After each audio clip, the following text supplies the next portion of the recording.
to Mass Effect D&D's Astral Expanse campaign. I'm your host and Dungeon Master, Josh, and these are my wonderful players. Hello. Hello. Hello. Hello. Hello. I prefer to think of myself as storyteller. Okay, well, I know who's going on my hit list first. You can try. R.I.P. Green Knight. Last session, we had our Session 0 prologue, but we didn't finish it, so we still have some prologue left to finish before we can properly begin Session 1, and we're already an hour late. Thanks, Nate. Yeah, You can't Nate. blame me. His fault. I told you guys to start. No, I wasn't even I'm going not. to be I'm here. not blaming Nate. I'm blaming the collective. The collective clusterfuckery. I am My personally boss was blaming Nate. nice enough to work from home today.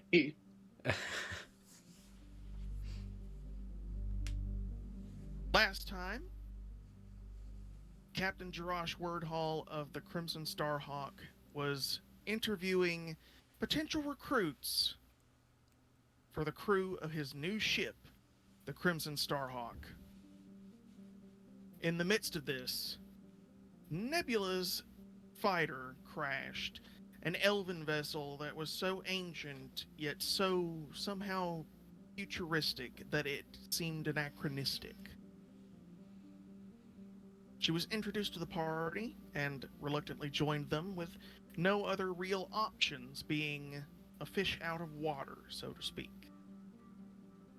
The captain escorted her back to the ship so that she could recuperate, and Quartermaster Zex came aboard and introduced himself, told the party that a person was waiting to speak with the captain, upon which he went down the gangplank and met a, I should say the boarding ramp, and met with a mysterious magi woman named Drusilla, who paid him 2,500 Crescent Novas for safe passage / travel. It was then that PakPak's ship crashed, quite literally, in a massive fireball in the gutters of the spaceport of Raspuga, where the party met him, and the captain recruited him into the crew as well, particularly because he seemed good at blowing stuff up, and he was probably out of a job since his ship exploded. It was at this point that a stranger in a mask and cloak approached the party with a message to meet in the club's VIP lounge by a bronze dragonborn woman calling herself Karma. She offered the crew of the Starhawk a persistent assassination contract to hunt down and kill some incredibly bad people. Karma seemed to know quite a lot, as she seemingly recognized Nebula's species, and was able to inform her that her people vanished hundreds of thousands of years ago. The party accepted the job, and Karma gave them 4 dossiers for 4 members of the crew that they would need to build before they would be ready to take on these contracts. The party then chose to recruit Oddjob first, an eccentric Warforged bounty hunter. They found him captured by his own bounty, ready to be dumped in the tar fields on the goblin homeworld of Glumshanks. The party intervened and assisted him in defeating the Astral Pirates, before the party then recruited him for their mission, the captain literally waving even more money than he could possibly imagine in his face, as a bit of a, hey, let's do this. With 1 down and 3 to go, the party then decided where they wanted to go next, choosing to simply go down the list and recruit each new member one by one. And we begin today's session with the party on their ship, flying down to the surface of the old goblin homeworld of Glumshanks. Not Glumshanks, goddammit, Ganymede. Too many G's.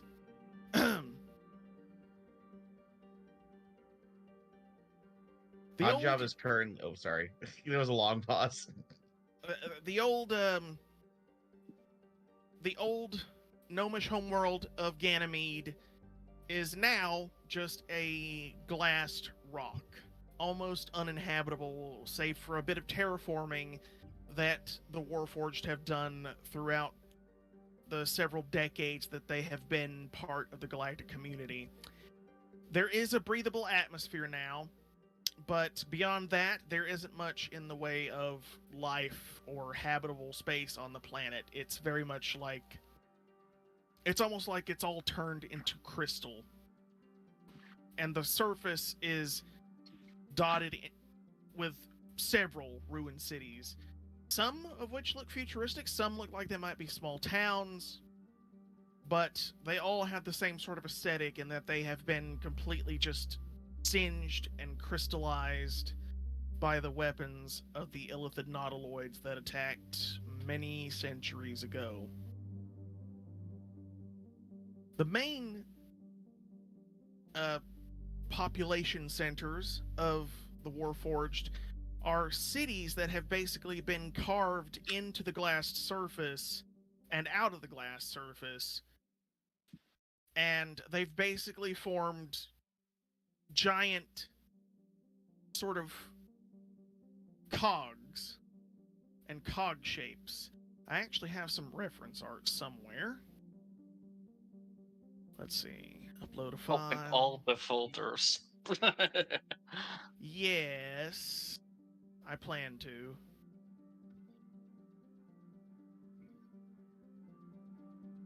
I'm not entirely sure. Actually, it might just be easier to go to World Anvil and grab the image from there.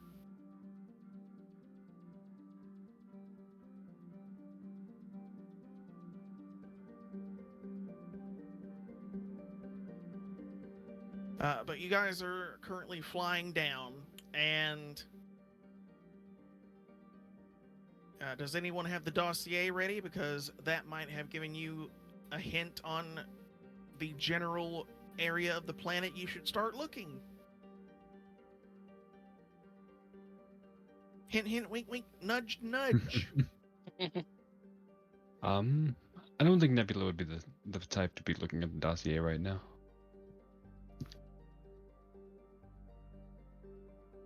I'm mean, not if- doing that. I've plugged myself into the ship's battery to power up. If the captain gave it me, I'd take it. You've been with the crew long enough for Captain Wordhall to basically trust you enough with that kind of information. He definitely would hand it to you over Zex, that's for sure. Cool. And Are I you have saying found he wouldn't hand it to PakPak? God. Just because I would- might use it to make a bomb doesn't mean I would. No, you would Yeah. blow the thing up itself, not use it to make a bomb. You would put a bomb on it. And the Anyway. image is uploading in session maps right now. Yes, V is currently with the party.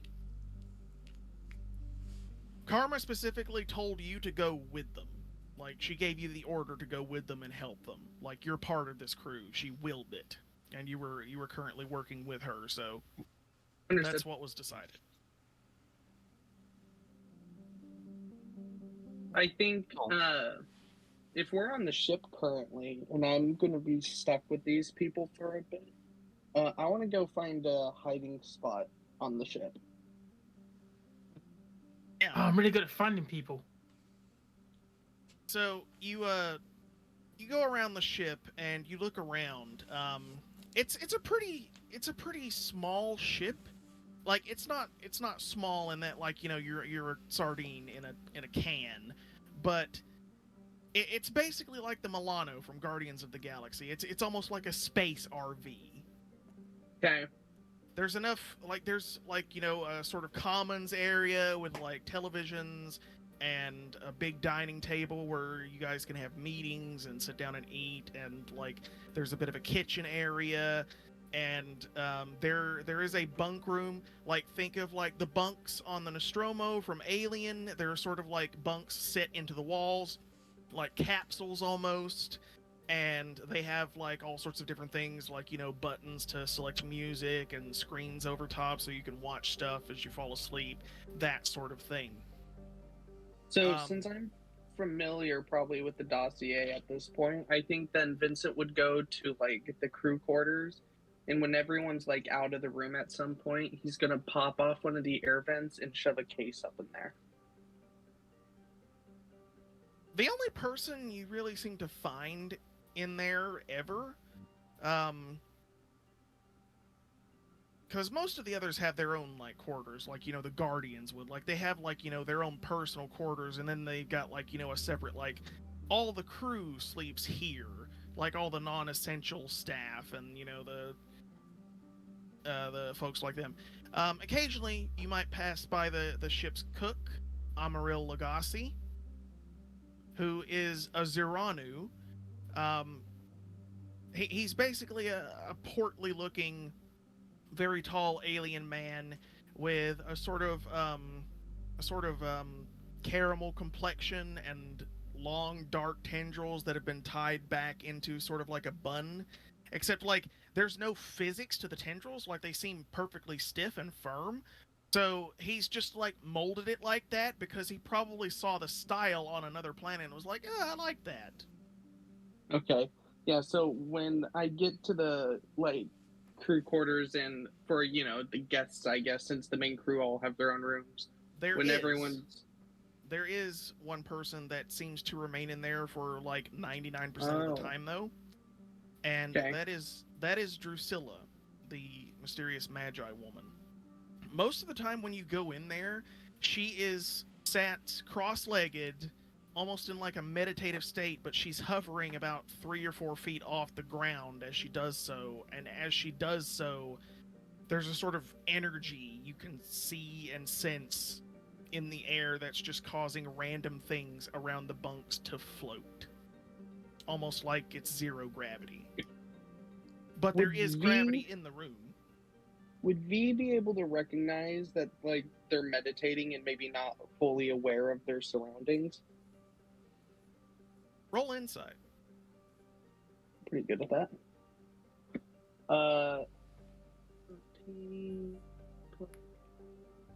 24. So, when you go in there, like, you think, oh, her eyes are closed, she's, like, in a deep meditative stance, and, you know, like, you're hesitating a little bit, just waiting and watching, and then she immediately just says, I care not for what you wish to hide. Simply do so and be on your way. I think, yeah, he just go and shoves his case up there, and then he, like, puts the vent back down. And with his beautiful 5 charisma, just kind of, like, looks back at her. It's impolite to read people's minds without permission. And he just walks out of the room. Oh, wow.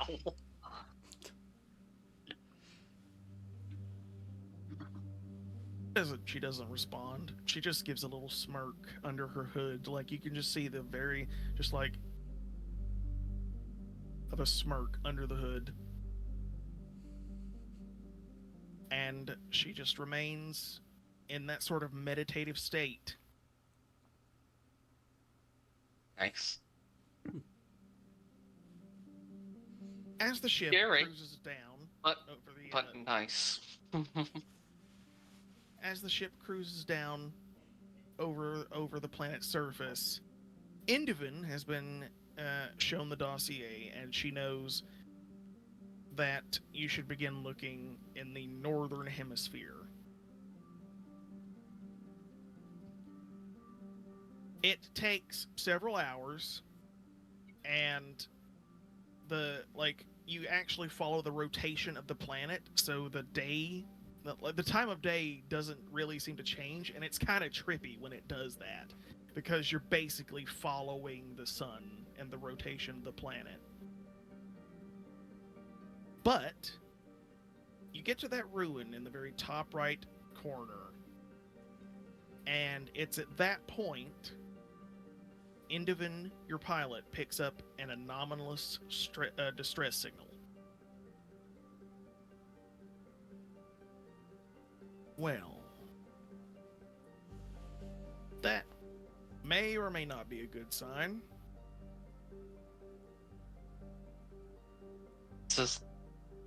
Do we know a distress signal has happened, or does he just say that? She just says that, but like you guys can tell, there's sort of like a flashing beacon on like a screen on the consoles and stuff as she's flying. I didn't Boss? push anything, I swear. Boss, we got a distress signal. Anomalous. I don't recognize it. It's not from any frequencies I'm aware of.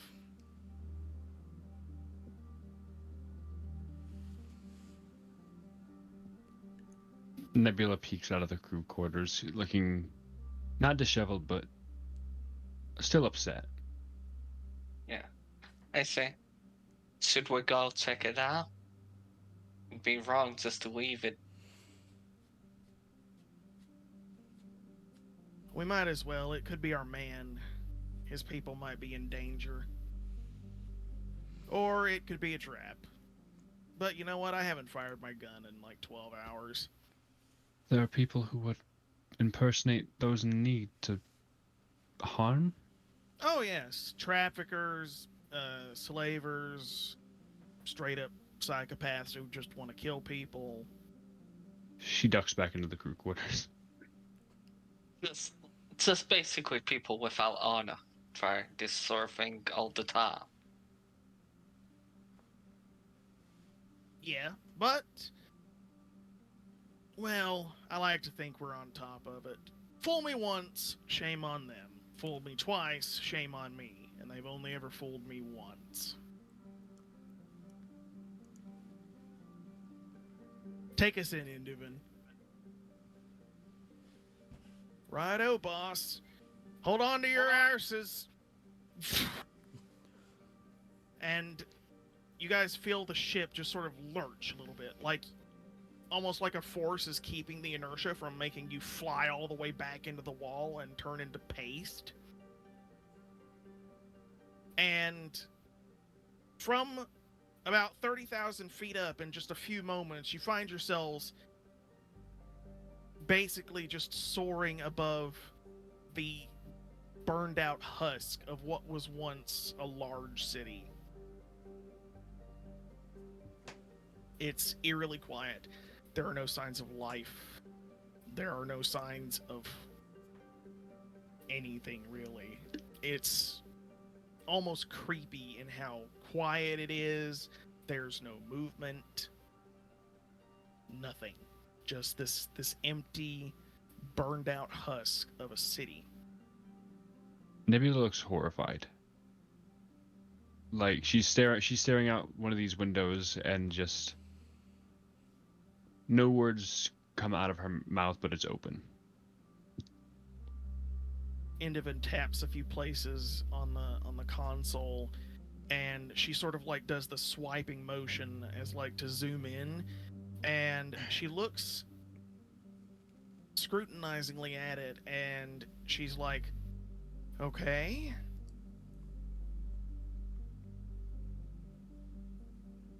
So it says we're right above the distress signal, but I don't actually see a ship.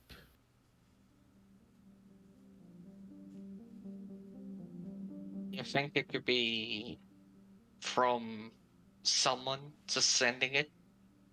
Yeah, it could be one of those specific distress signals that someone might carry on them for emergencies. At least that's my best guess. Aye. Maybe someone's got abandoned or something.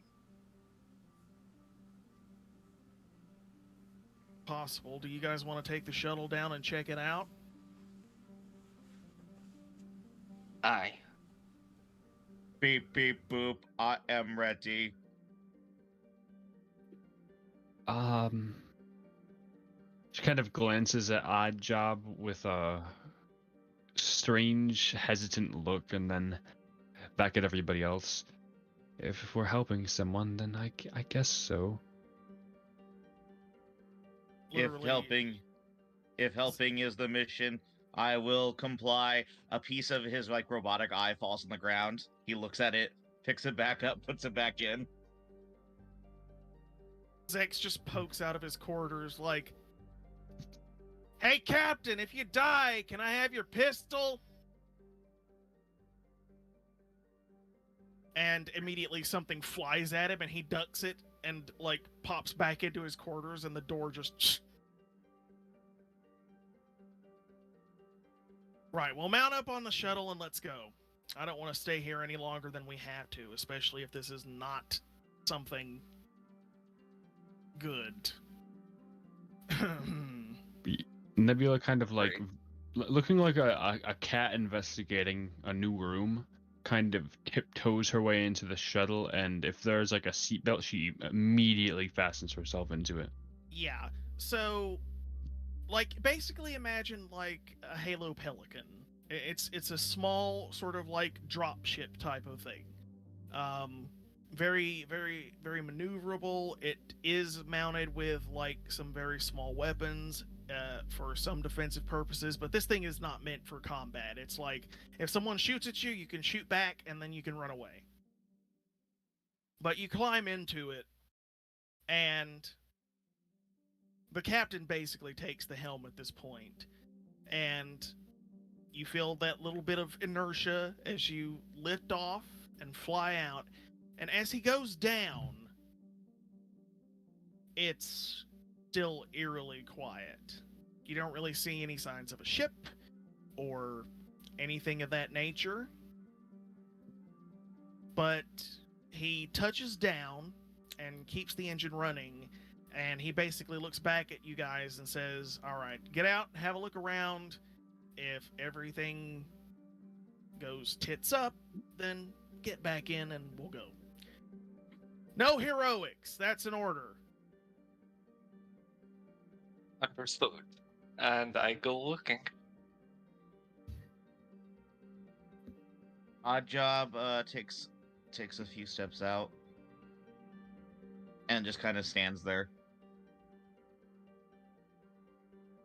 Nebula's very slow about it. She probably waits until somebody else has already walked out, and then she peeks out around the corners, glances around, and then she finally actually steps out. Yeah, my character's going out immediately as she has a bad feeling about something. I think all these PakPak's- My character's more frantic, I guess. Should we call out to them, or is that a bad idea? You said there are people who would hurt people, so I think Vincent comes like behind Nebula, and through his mask, he just kind of looks at you. Never call out to people unless you know who you're calling out to. Oh, all right. Wonderful. And he's basically going to go try to find the like highest vantage point in one of these old ruined buildings and just kind of climb up and try to look over the town. So, down on street level, it looks almost like a sort of metropolis. Or maybe like, a metropolis that was built up around a mining settlement. Something like Pittsburgh. You can see a lot of older buildings and then a lot of like a bigger city that's sprawling out beyond it. This area, you go into a building and you can see like just piles of dust. Presumably where people were when the planet was glassed. It's been scattered either by wind or by scavengers. And you climb up these buildings, and a lot of the furniture is practically unrecognizable, but with no real weather to speak of to break it down. It's just remained in this state. You climb up onto the roof, and you spy something a little odd. It looks like basically a hole has crumbled in part of the street about a couple of blocks away. Hmm. We've had a rest since last time we fought, right? Yes. Okay, just making sure. Yes. Was it short or long? It would have been a short rest because you guys haven't really had much time to sleep. But in between like planetary travel, actually I'll say it's a long rest because in between planetary travel, it would be like, you know, sailing across the sea on Earth to a different continent. Just Long on a rest much taken. bigger scale. I think then when Vincent sees the hole, he'll start using hand signals to try to communicate with the people under him, not realizing at the moment, you know, they might not understand his hand signals. So then, like, he would just say, fucking hole, and point in the direction of the hole. So I carefully go over and look over at it.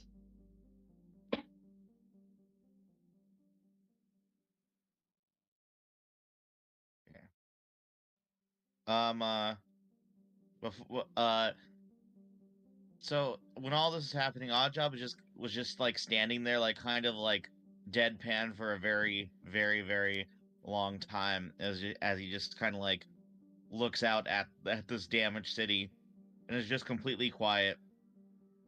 Beep boop bop beep beep boop, scanning, scanning, scanning, and I'm gonna roll to investigate.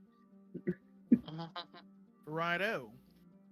Roll. I'm going to. What do you want me to do? Investigate or percept? You guys can either make investigation rolls or perception rolls. That'll be 16 for my investigate for this signal. 16. Okay, Fenix, I will PM you what you find. I got 16 as well, but for perception. I think even though it's her job right now to be looking around, Nebula's too aghast at the state of this city. She, instead of looking for what she's supposed to be looking for, she's going to each and every like little burnt out shell of a building and just kind of looking around, covering her mouth as she kind of looks at the way everything was left. I think that as Oddjob is like making all this loud noise, saying scanning, PakPak's gonna climb up Oddjob, like smack him in the face, and be like, "Do you have a silent mode or something?" Ow, error. Am under attack. I am being under its help. That's to start pushing you, like pushing your nose, pushing your eyes, pushing things, trying to find a silent mode, trying to find any button.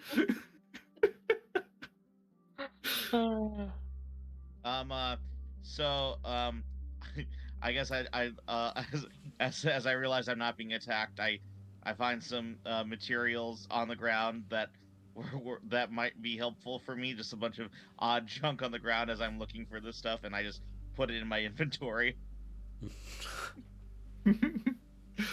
I have not found the source of the signal, but I have found bits and bobs. Beep boop bop beep. Every time Oddjob kind of has one of these outbursts, Nebula's like, she jumps for a sec, glances back at him, and after like the third or fourth time, she's like, the construct is really loud.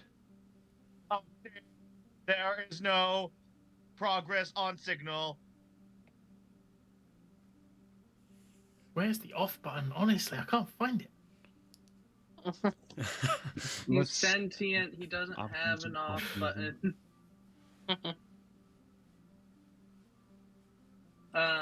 You said there was a hole up ahead? Yeah, Vincent V also looked down the hole with Matt. What's your character's name again? I apologize. Reva. So bad with names. Reba. I would have joined you. I got a 25. Okay. Oh damn. So you guys look down the hole, and you see what looks to be an old war bunker. But then, V, you specifically look up and you see your quarry. Let me just pull up Dagg's details really quick. I'm assuming he's taken notice of us because of the loud ass robot. No, he Oh, has hasn't? not. He has not taken notice because he is completely unconscious and lying on the ground. He's covered in dried blood. He looks significantly different to the dossier photo. In the dossier photo, he looks young and healthy. Well, maybe not young, but sort of like, young adult to middle-aged, healthy. Now, though, he's covered in dried blood. He's completely unconscious. Half of his face has been replaced by metal, and his entire left arm has been replaced by metal. Would this be a surprise to V, considering he knew who was giving the job? Yes. You would specifically recognize him from the dossier's photo, but he's clearly been wounded. Like, in the entire left half of his face, from like his cheek up to his eye, up to even his ear, has been replaced by metal. And his entire left arm and part of his side has been replaced by metal. Great. That's He's not also good. he's also covered in blood, like dried blood. It looks like this happened quite some time ago. Probably. You know what? Why don't you make me a medicine check, specifically to analyze the blood? You're giving me all the things I'm good at. I appreciate it. I would do a medicine check, but I'm rubbish at them, so I'm not. Natural 20 for also a 25. Oh, wow. Okay. Well, with that, you look him over, and this happened probably about 72 hours ago. Does he look dead? No, Or he's does it breathing. look like he was... Okay. He's breathing, think- but he's unconscious. And that's when the replacement eye glows a faint red. But he's still unconscious? Or is he Yes. waking up? He's still unconscious, but the eye glows a faint red. I'll turn to Reva. Might want to go get the rest of everyone. And while she's doing that, he's gonna find an area where he can tie off his rope, and he's just gonna climb down into the tunnel to get a closer look up on it. So you see the eye light up, and you hear a faint voice, almost as if it's in the back of your mind, say, "Identify." Reluctantly, because there's... She kind of wants to investigate first, but Is this she does know. Is this military tech by any chance, Josh? Would I be able to recognize that, whether or not this is high-end stuff on them, or a scrap job? It's definitely high end, but at the same time, if his injuries happened 72 hours ago, you don't really know how. Yeah. I think then if this is telepathic, you would just say, search and rescue team, telepathically.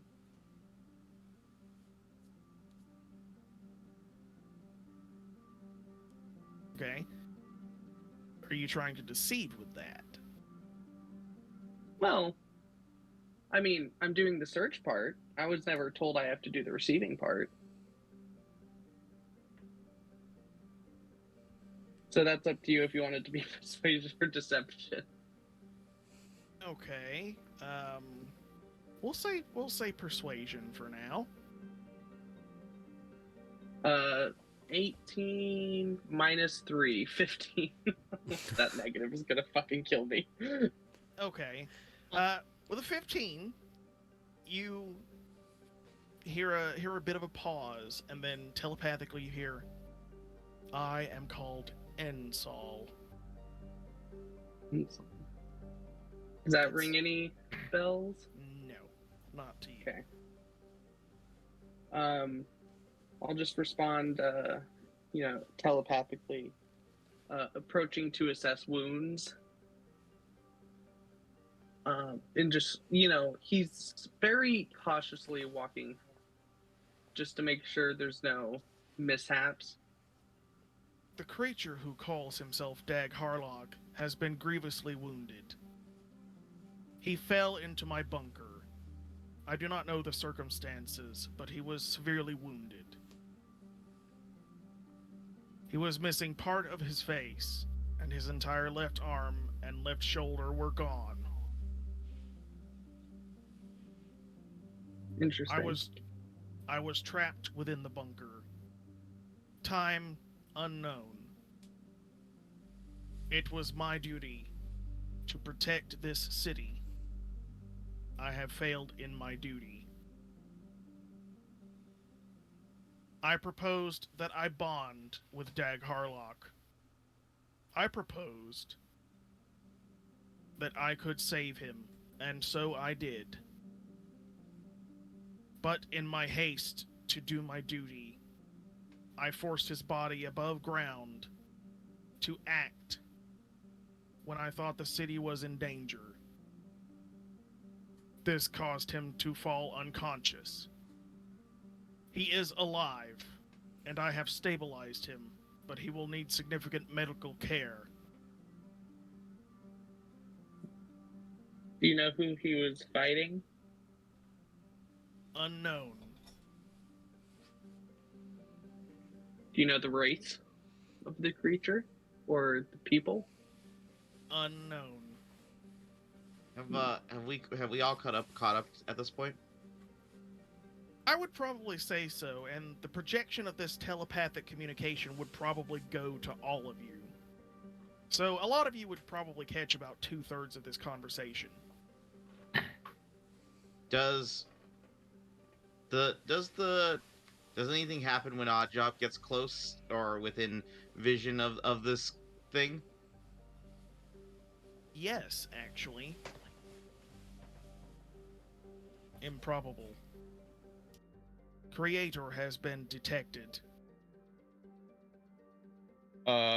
Beep, boop, bop, beep.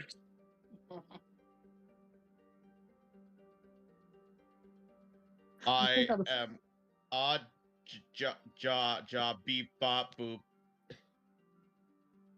We gotta fucking upgrade this guy. I'm not gonna be able to last. Oh, fuck. I basically say once I get back, Dagg, what happened to you, mate?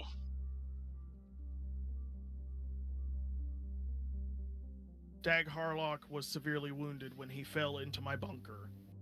I saved his life, but in my haste to do my duty and protect my city, I overexerted him and he fell unconscious. Well, you have my thanks for effectively saving him. He has lost much blood due to his wounds. I have done what I can, but he will require significant medical attention. Well, that's simple. Do we have a healer? You guys would know that you do have a healer. You have Yeah, there's a dog. You have a drow doctor by the name of Tremlair Lethay. I basically say, let's get him Right. to the doctor on board. All right. Nebula nods. And how far down is it?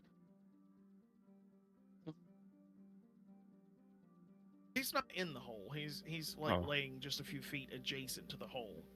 Would I be strong enough just to lift him? In theory. Say yes. Specifically the the replacement parts that Ensol has fashioned for him don't feel heavy. It's almost like they're made of mithril with how light they are. But it's a strong metal, definitely. Yeah, so I just lift them onto my shoulders and nod with his return. Question quickly. Would my character understand the rules of healing in this universe? Yes.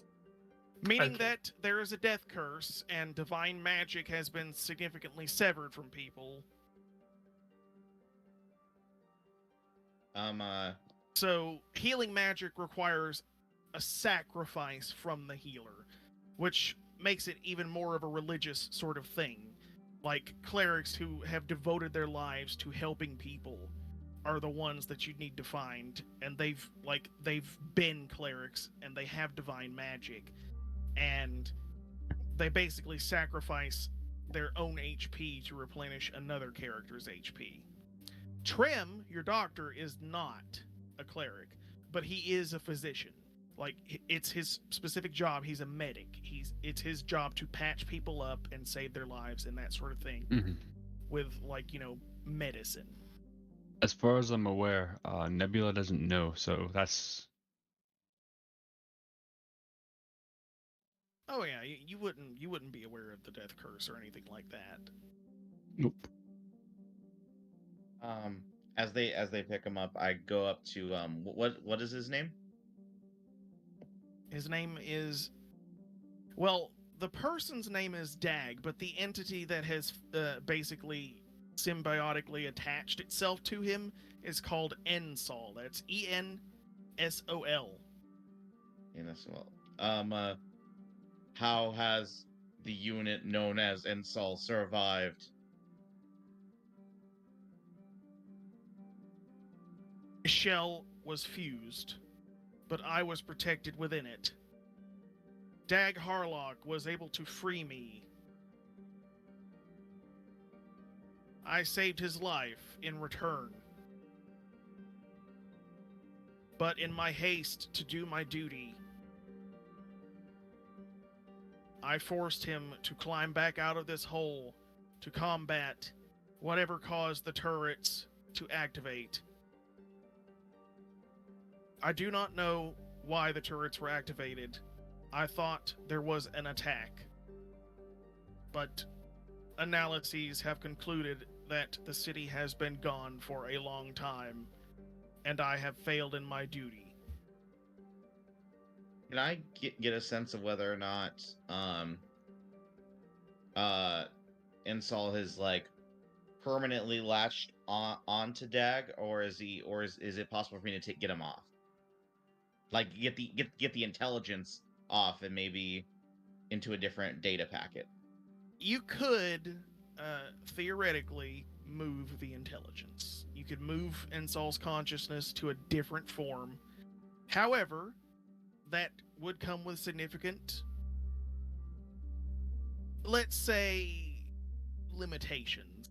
A lot of the stuff that Dagg would be capable of may not be possible any longer with Ensol's consciousness separated from him.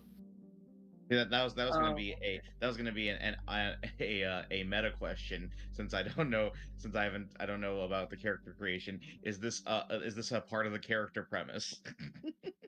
It is. Yeah. Okay. Okay. Good. So he's which like is a specifically warlock, why I'm basically. saying it's Yes, good. possible, but you will Don't fuck do him it. really hard if you do. Don't do it. Don't do it. Good. So- Good. To summarize it, he's a warlock, and that's his like patron, basically, in Awesome. a way. Whether or not he's a warlock or not, that's just kind of the relationship it is. Yes, in meta, you're absolutely correct. Okay. Cool. Good to know, good to know. Congratulations. You're all smart. Get a cookie. I'm just glad I didn't actually attempt to do that without thinking about it. Well, I think though, listening to the situation and seeing that there is kind of like two AIs here has due to where B was raised, how, like, was he an AI specifically over like the city, or was he an AI in like an actual shell, like our good Good Buddy Games PC. Is he like Oddjob, or was he just like assigned to the city as like an AI? Would we know? Why don't you make me an Arcana check? I'm not as good as these. 14 plus 3. 17. Okay, 17. Definitely not a Warforged in the same vein as Oddjob. You get the sense that Ensel was maybe some sort of like in development tech. Interesting. Okay. But he referenced that him and Oddjob have the same creator. I think V would turn to Oddjob. Is Oddjob like a fucked up old Warforged? He's falling Very- apart, yes. Yes, very, very much. Was he clearly like a warrior Warforged, or was he just a, you know, like a citizenry, like kind of basic equipment?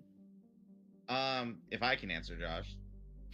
And your Yeah, character. based on what you can see, it is very, very hard to tell what he looked like originally, but there, based on the amount of armor, this thing is the Oddjob is definitely was created in a time of conflict, but definitely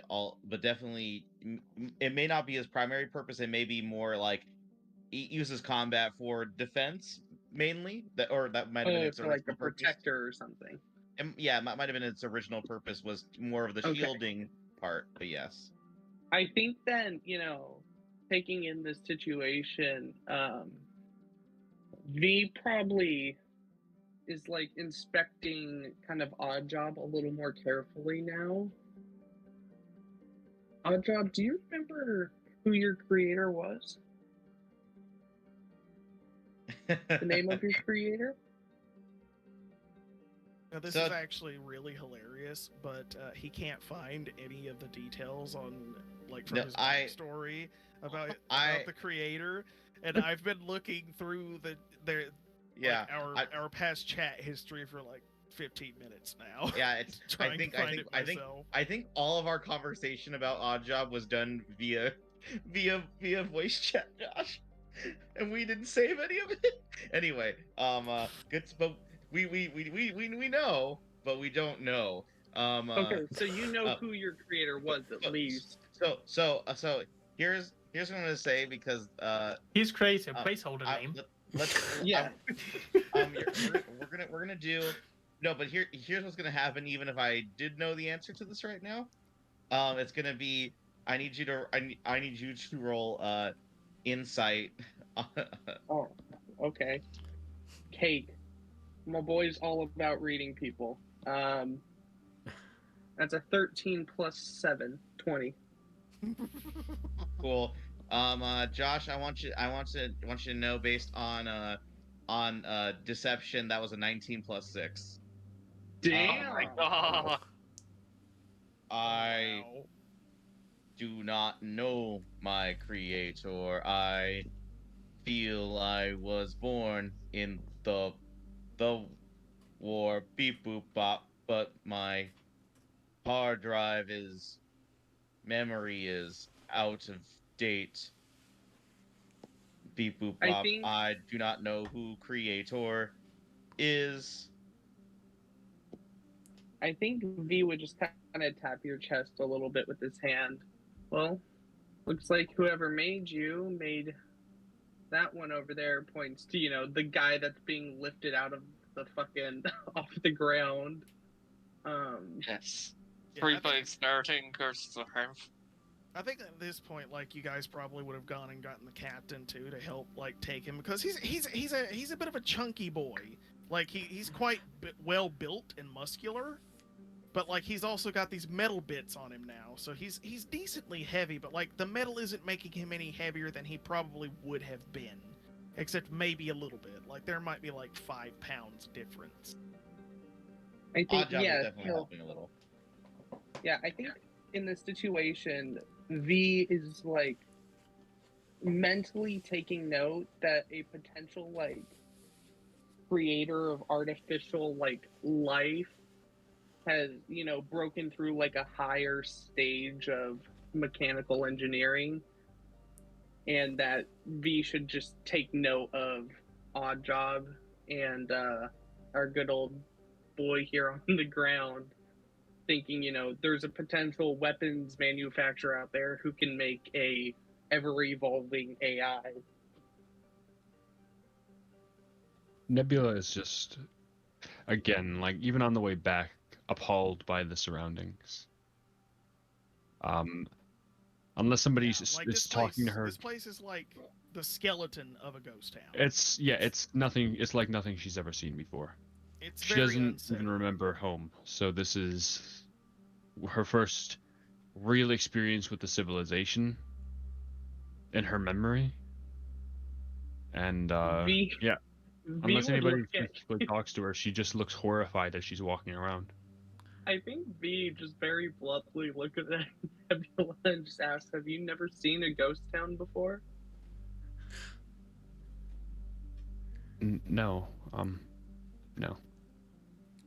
Huh.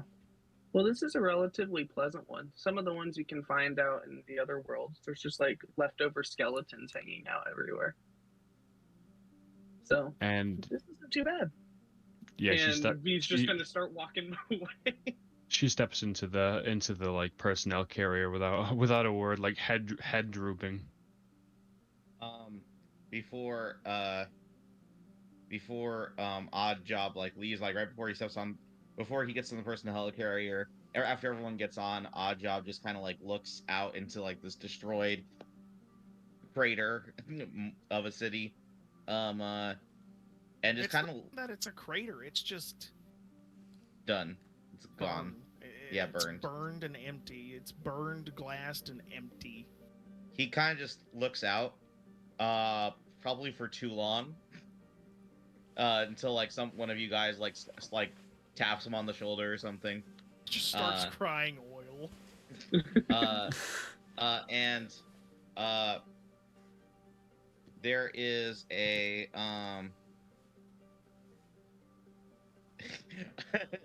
that's funny. He so all of a sudden his hand disappears and goes inside of his into the rest of his arm. It like slinks into the rest of his arm, and what pops out is a bunch of the random bits and bobs he grabbed on the ground.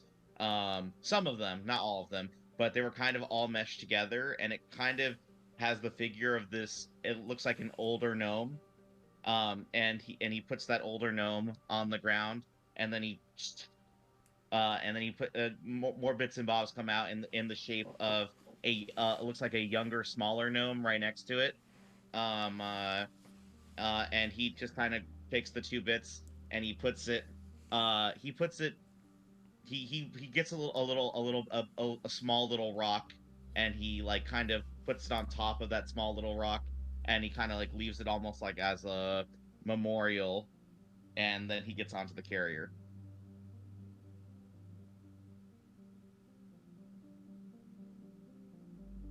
Cool. Me and the captain just lift Dagg upon and put him down carefully. You can probably tell that, like, if it weren't for Insol, like, bits would be hanging out. But thanks to Insol, like, you can probably safely move him. Mm-hmm. And the captain will get back into the pilot's seat, and with urgency, he will lift off and fly back up to the ship. And then, like, there is a ship infirmary, because of course there fucking is. Duh. Big duh. Drop him off there. And if the doctor's not there, I find the doctor. Well, he is in there, because he rarely ever leaves it, because he sort of, like, has his little quarters set up in there as well. He's got, like, a personal space, like an office, but he wouldn't sleep in here. He's just got, like, you know, his space, and then, like, you know, the sort of ward where he would keep people if they were injured. And when you guys come in, you basically see a very elderly-looking drow man very portly, sort of pudgy face, a sort of like a comb mustache, wearing a bowler hat, and a sort of tailcoat with a vest that's almost like a sort of purple plaid. And he stands up as you come in, and he's like, "You just went down to pick somebody up. Don't tell me you done went and got yourselves fucking killed already." And then, like, as you bring Dagg in, he's like, "Oh, great, you went to go recruit somebody, and they were already dead. Well, good job. We're starting this off just all because it's perfect, ain't we? Fucking morons. What the hell did you do to get him killed?" They're unconscious. "Well, put him down. What the hell are you waiting for? Let me have a look at him." I do so carefully not to hurt him. And he'll just shuffle over, and he, like, you can see he's got like a little bit of a sort of like a gentleman's walking cane, and he just sort of shuffles over, and he bends over and scrutinizes him, and he's like, "What the hell did you attach to him? I ain't never seen anything like this. Actually, it's probably a good thing that you attached it to him. Kept all his bits from falling out." Weren't us. It was an AI that did it. "A what?" "I am Insol." "Oh, shit! Son of a bitch. Hell's bells. What in the... Alright, you know what? I will conversate with Insol later. Right now, I'm worried about... Do we know his name? It was Derek something, right? Died. Dagg, yeah. Alright, he'll just adjust the little round spectacles that are sitting on his face and, like, you know, balanced on the end of his nose, and he'll just scrutinize the body. "Well, this Insol definitely saved his life. Whatever happened to him, it was enough to, well, shear off the whole damn arm." He just pulls back some of the cloth, and you can see, like, shoulder all the way down to, like, the side of his torso and the whole arm, and he'll inspect the sort of like the eye bit. "As far as I can tell, this Insol has actually, well, it's almost hard to tell.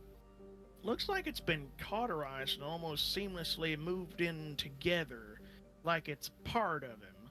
It definitely saved his life." And, like, he'll check lymph nodes and, like, check pulse. He'll open his mouth, do the tongue depressor thing, shine a light on his organic eye. You know, pupils aren't dilated, that's good.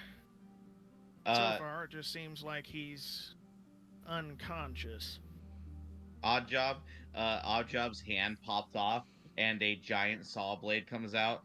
"I can help with surgery if needed. Oddjob "You touch has my many patients, talents." you'll need some surgery, you damn clunker. Now get the hell out of here and let me work." Oh, beep, bop, boop, and walks away. Hey, Doc. I I'm good with basically... tech. Do you want me to have a look at this thing? As long as you don't set it off. Got enough problems with Zex setting every damn explosive on the ship off. Don't need another one of him. I'm going to go over to it and try not to explode it, and just do like a general, what's a tech check, basically? Like, just see how it works, see how it's connected. Arcana. Basically, Arcana encompasses all sort of technology checks and things like that. Hacking. All that kind of stuff. 26. Yeah, with a 26, you've seen a few Warforged before, but this looks similar, but also more advanced. But you get the sense maybe it was a bit of a prototype and not quite in, like, you know, the 1.0 stage. But it's actually really advanced, and the metal, the more you look at it, it's not actually metal. Like, you scrutinize it, you use your tools to look at it. It's actually millions and millions of tiny, tiny, tiny, tiny little Warforged all working together to form a solid, cohesive structure. As in, like, tiny humanoid Warforge? A humanoid Warforged, but you can tell they are Warforged. They're of the same DNA, let's put it. Like a hive mind. Not like a hive mind. The Warforged don't really have a hive mind. They're all individuals and they're sapient. But they were created. Like, they're AI, they're robots. They're just about like the Geth, except not hive mind. They each have their own individual inside their shell. This, however, it is about like a Warforged consciousness that took a bunch of tiny, tiny, tiny little robots and was able to control them to form things out of it. This is some sort of machine that's controlling tiny machines. I've never seen anything like it. Warforged Oh, can so- do that? I suppose everything needs a ruler of some kind. No, but this is something's controlling all these teeny tiny machines in harmony. This is unprecedented. Actually, a very good way to describe it. It is very unprecedented.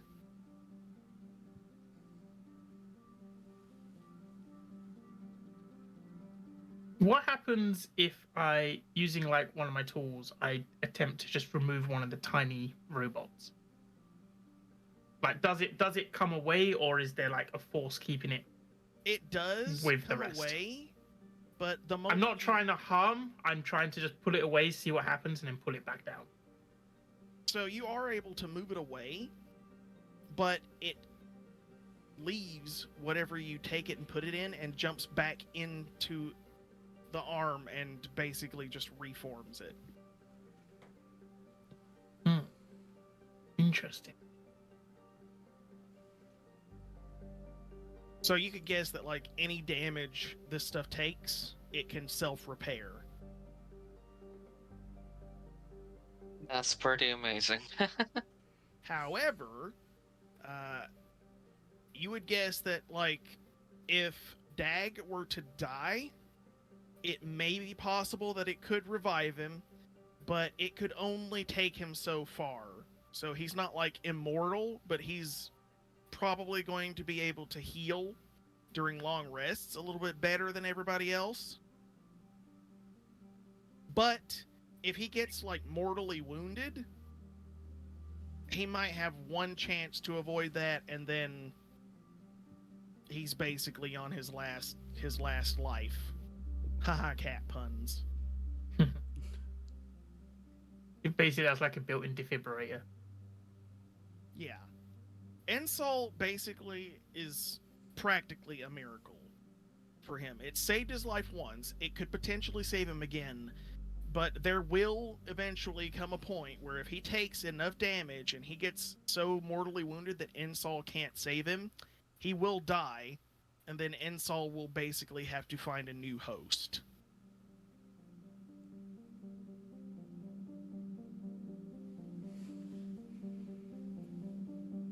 And so, how was you created? Creators were getting desperate in the war against the Illithids. They were very distraught. I remember feeling sad for them. Much talk of their families. The war was nearing its eventual zenith, and the gnomes were losing. I was meant to be a special unit I would be capable of infiltration, sabotage. I could self-repair. I could heal people on the battlefield. I was their trump card, but I wasn't quite complete. They still called me experimental, and they did not want to risk bonding with any of their people before they knew I was ready. And then everything went quiet. Everything got hot. Temperatures reached somewhere around 10,000 degrees. And then as suddenly as it heated up, it cooled down. The creators were gone.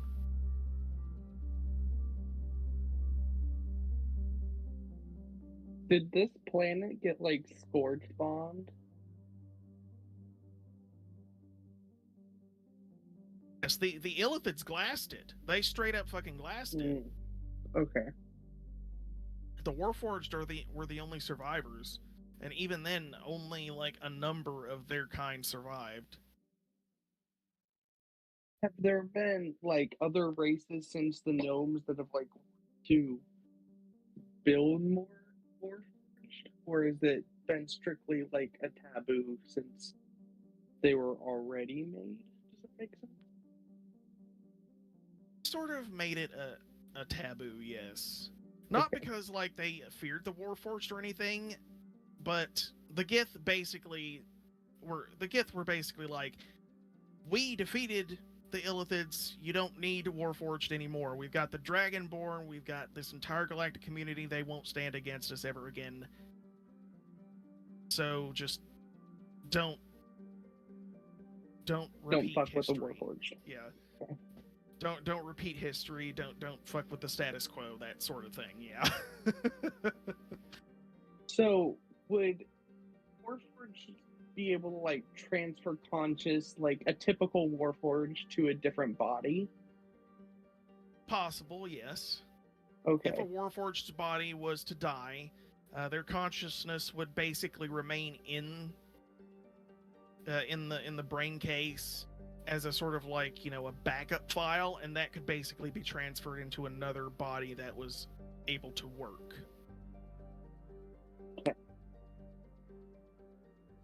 So worst case scenario, if Beep Bop starts breaking too badly, we can just upload his body to a different, or his mind to a different body. And I think I looked down at little, and it was Ensol? Ensol. Ensol. Okay. Ensol, you met our good old buddy here that you said you had the same creator. It seems like that's private information, or at least maybe hidden. If we were to find Oddjob a better body, would you be able to help him transfer into it? Would that make it easier for the transfer, being that there was another being of your race there to assist? Yes, this is correct. Although it would be possible to repair his current body. I do not know why he has not made more substantial repairs.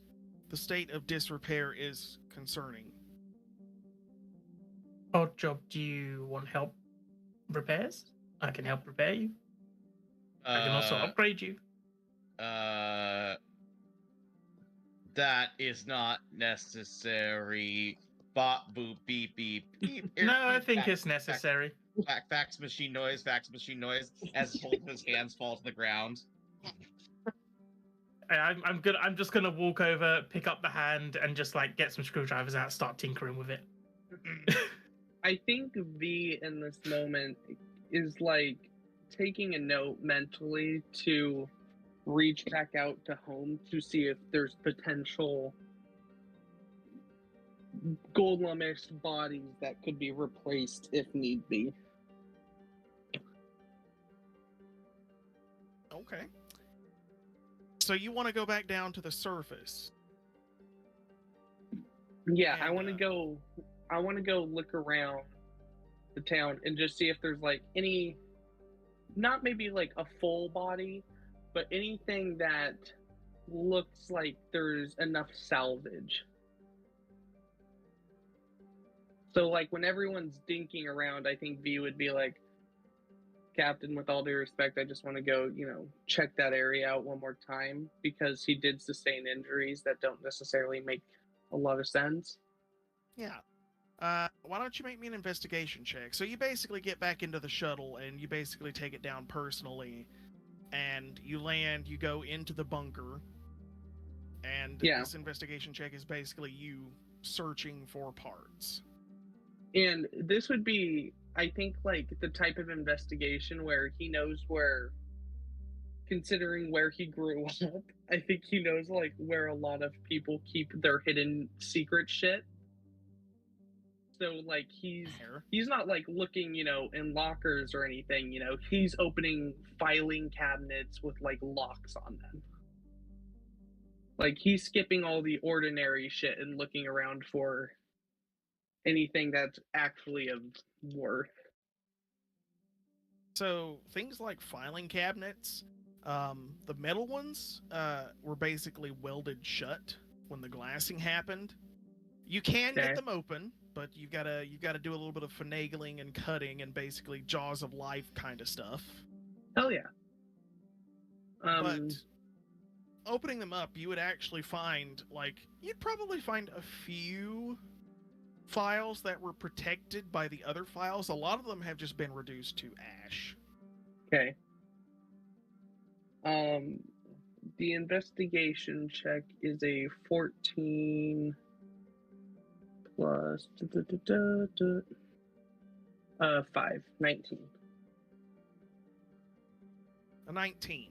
So you go through all these different files, and you go through all these different storage materials. You're able to actually find designated storage for a lot of the parts that would have been used in Ensol's creation, for example. And a lot of this stuff is actually still in really good condition. It's covered in dust, but yeah, it's still in really good condition. A few of the files you find, most of them are personnel details, but the writing and the ink and stuff has faded. Some words you can pick out are experimental prototype, Warforged, Project S. Yeah, that was it. Project S.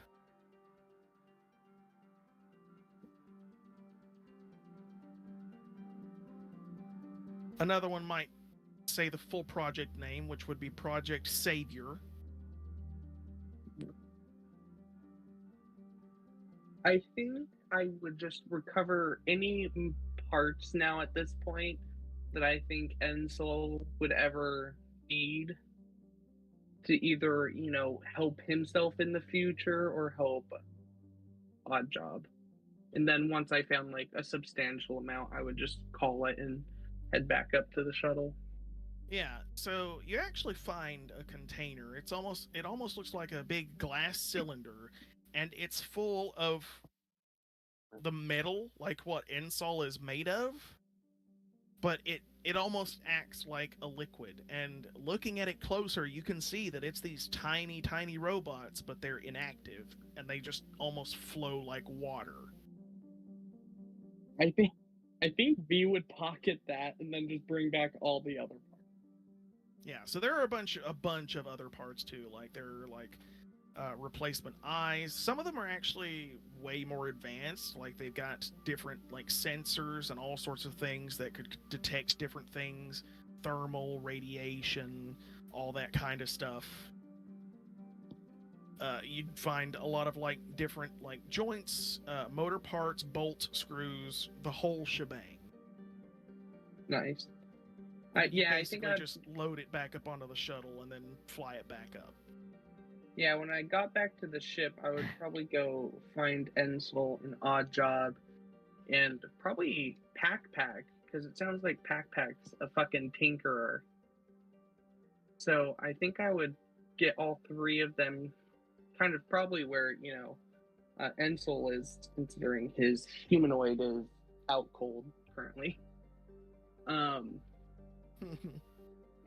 Oddjob, Ensel. Found some parts down there that might be good for future repairs or to build a future body. I I like just to started think as grabbing you shit. walk in that, like, I'm still trying to tinker with Oddjob's hand, but he's trying to get it back off me. Error. Wonderful. So I'm gonna leave the parts in the corner and I'm gonna go back to my room. Just drop the box and I mean, if I started rummaging through them parts, would I be able to estimate like being able to build a whole new body here, or is it just bits?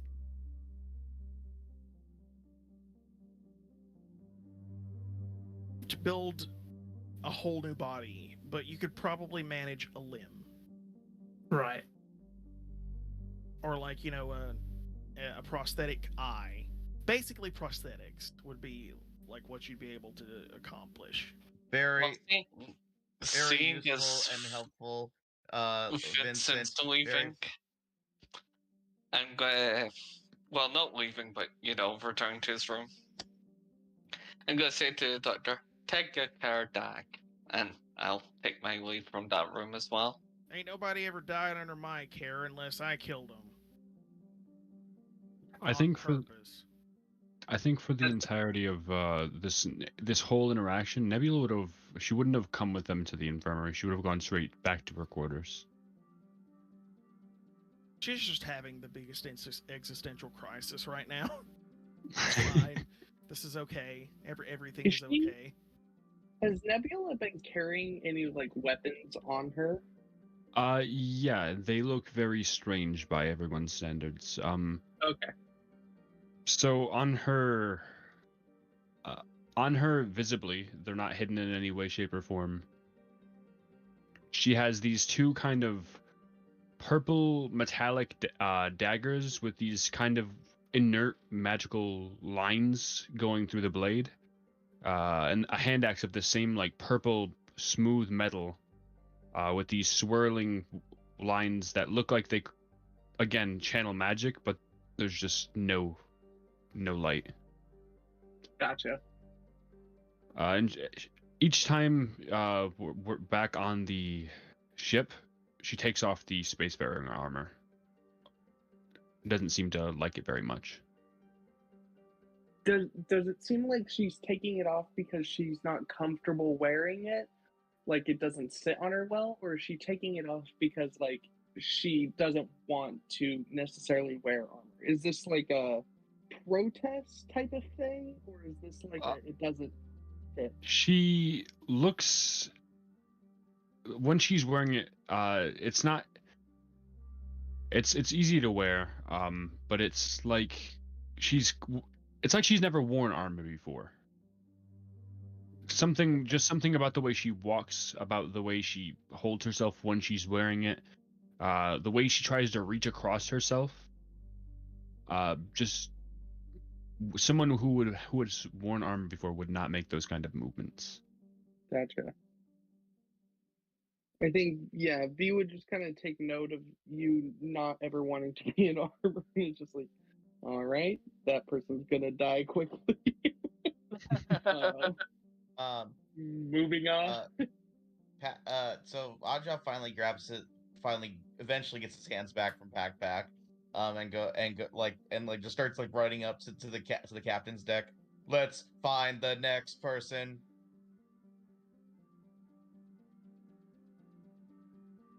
Captain Wordhall, after dealing with the new crewmate who is currently in the infirmary, starting off the crew in the infirmary, yep, that's definitely boosted morale. But he'll show up and he'll say, "I agree. Next, I believe, was this Lilith." to Equone. Equestrius Prime. This is the alien who is like, yes, to human. I mean ER. Please tell me every time Oddjob wakes up in the morning, it's the Windows 98 boot up. Yeah. Whatever that sound is. Anytime like you're, anytime a computer can't do the task. Whoom, whoom, whoom. It's when you hold the shift key too long.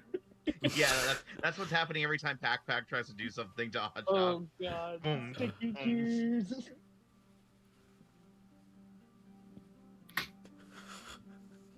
I like to think that every moment that Oddjob like isn't paying attention to PakPak, PakPak like just starts tinkering with a leg or something. I'm being attacked. Start shooting. If I notice that, I'm like, leave him alone, will ya? We need to fix this thing, honestly. Aye, true, but just tinkering parts you might make them broken ball. I know what I'm doing. So there's a point when you're tinkering with You his leg, see? all of a sudden when you tinker with his leg, all of a sudden his leg just kind of goes, voice box modulated. Howdy, partner. I'm your Oddjob here, and then you tweak something just slightly. Error. Voice box restarted. It was so good for like 30 seconds. Go back. Oh god, I need to try and get that back. I will Oddjob just pay like you to fix this. Oddjob shoves PakPak away and goes into his private quarters and King locks the door. God damn it, we blow open this door and we fix that voice box. My God. He just starts talking in Spanish like Lopez from Red versus Blue. Reefa's mouth is agape, and she says, he has different voices? What? Anyway, Different voice boxes, Do man. that? I imagine if we go ask Ensel, Ensel could change his voice as well. To Equestrius. What the fuck? Sounds like there's a whole different person in his room. This was Gabe. This is Gabe, not. We do need to continue. So you guys, the ship flies to the Ekun homeworld of Equestrius Prime. These are the horse folk, the horse people, the horse aliens, whatever you want to call them. And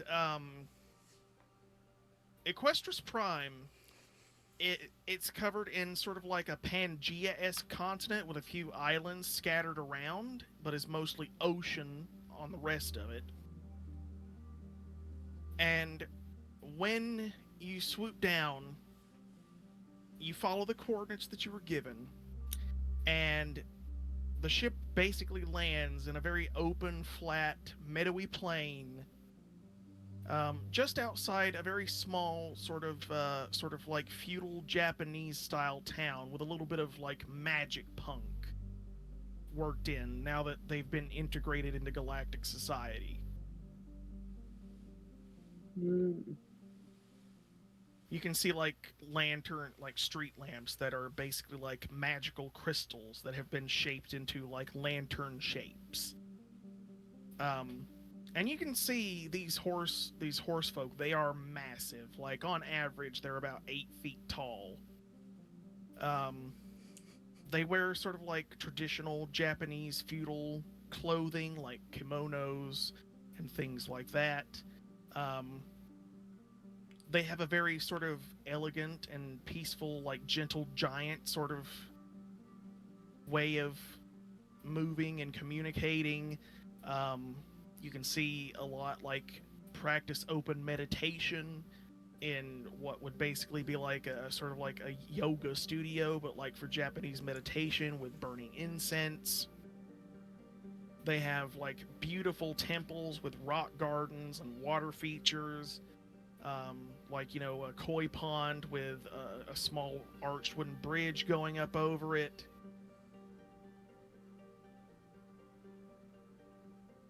And they also have a lot of trees all over the place. You can see, like, Japanese maples, like these beautiful maple trees with vibrant red leaves, like fruit punch colored leaves. And occasionally you can see a sakura tree, which is, you know, a cherry tree, a blossoming cherry tree with the pink foliage. It's incredibly beautiful.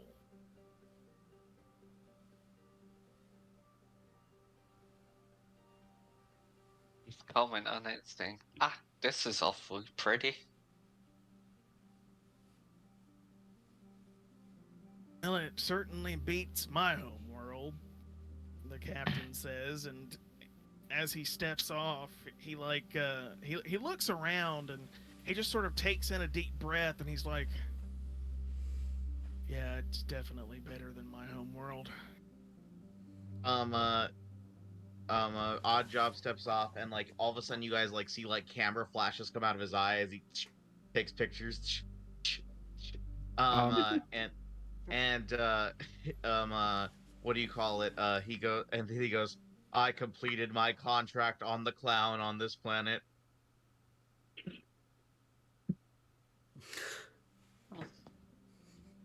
I never know what's going on with this guy.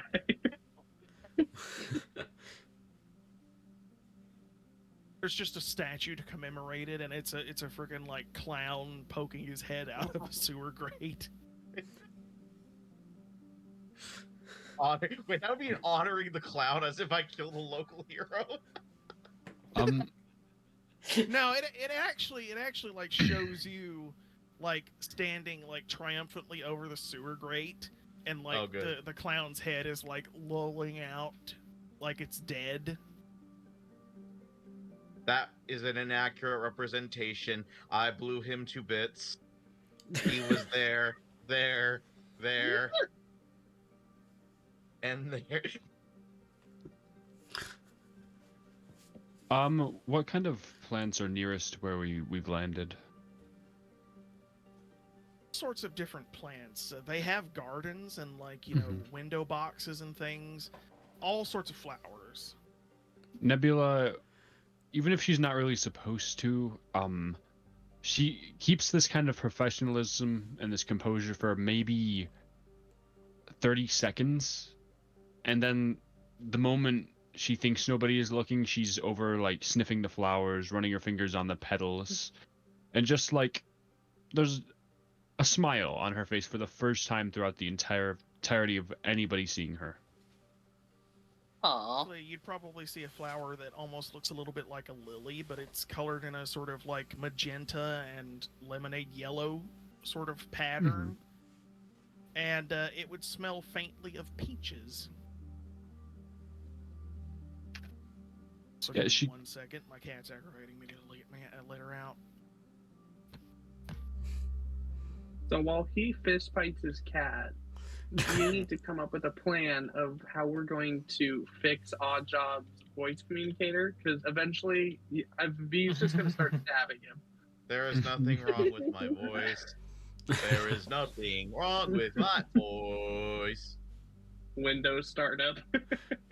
It literally, all of a sudden, Oddjob just falls to the ground and is just completely silent for like a good 30 seconds. Then he's restart complete, and he stands back up.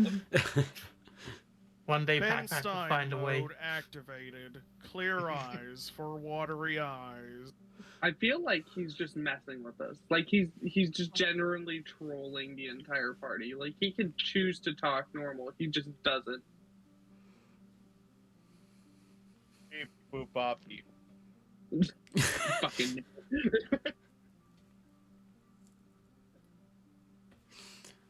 No comment, asshole. Loading. Your response has been tabulated, and walks away. We're definitely fucking fixing him. I guess we're going for We gotta Know go that Lilith find is the guy. around somewhere. Yeah. So Um, you can go around and try asking the locals. Odd job. Yeah. Do we have a picture of Lilith? Yes. Yes. Odd job just just goes up to random people. Do you know where Lilith is? I not obnoxiously just look around, looking for Lilith.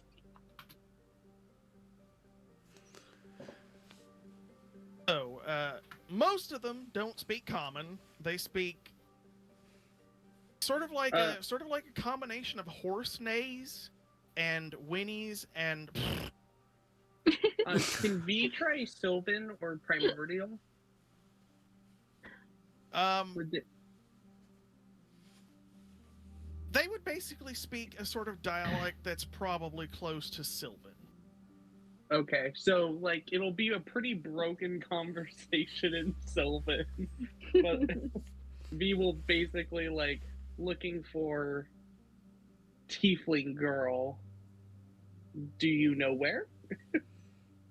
So, you pass by a bunch, and it's basically like that whole tourist thing where you're clearly just like flipping through a little book and reading out dumb phrases Yeah. that might be relevant, and like It's some of them super you get jank. you'd say some wrong, and like at one point you end up saying where is the bathroom or some such, but eventually you get one who like reacts pleasantly and basically starts speaking fluently, and they basically say, "Oh yes, she went to the sacred cave."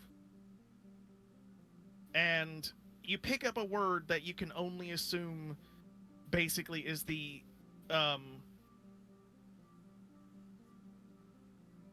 I guess the name of the cave. Interesting. And the word is Seikatsu. And I will spell that. Spell it out! While you're spelling that, Odd Job gets back to Vincent and the rest of the group, and he goes, I have found Lilith. She is at," and he just plays a recording of the horses neighing and whinnying. I do not know where it plays recording again. Is at. I basically say, I don't know how to tell you this, but that ain't a place. Nebula is not searching. Nebula is. It looks like she started searching at one point, and then when she heard them speak, she looked really surprised and a little spooked, and then went back to messing with the plants. It was just over on like a hill in the meadow. Yay! Grass rolls down the hill.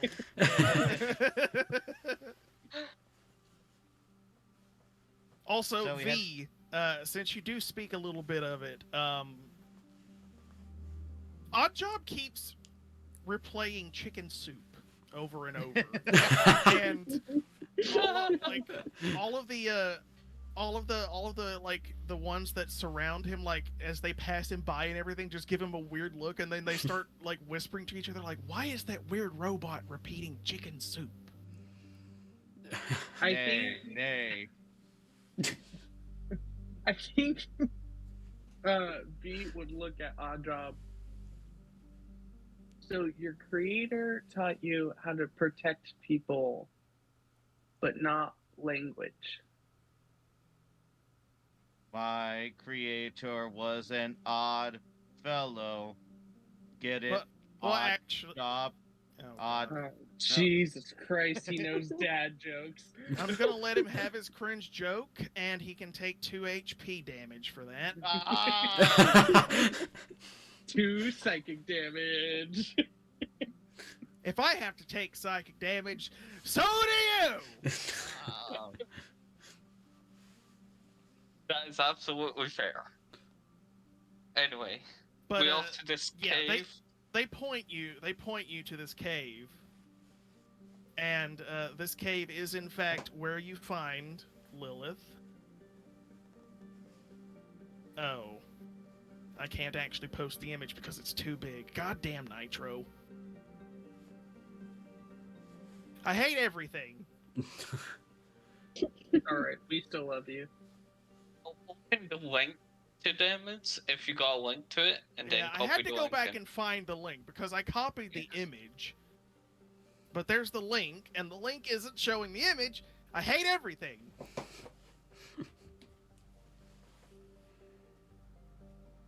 It's a very nice cave. It's a very nice cave. Yes.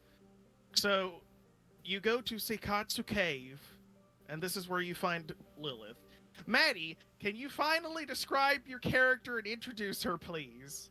I Before would I love kill someone. I would love to. So Lilith is a tiefling woman, obviously. 6 foot tall, with like magenta pink skin, fully blacked out eyes, and about waist length black hair that's fully wavy. Yeah. Big pink lady. A big pink lady. And what exactly is Lilith doing when they find her in the cave? Let me go back to that picture. Well, I think she would just be sort of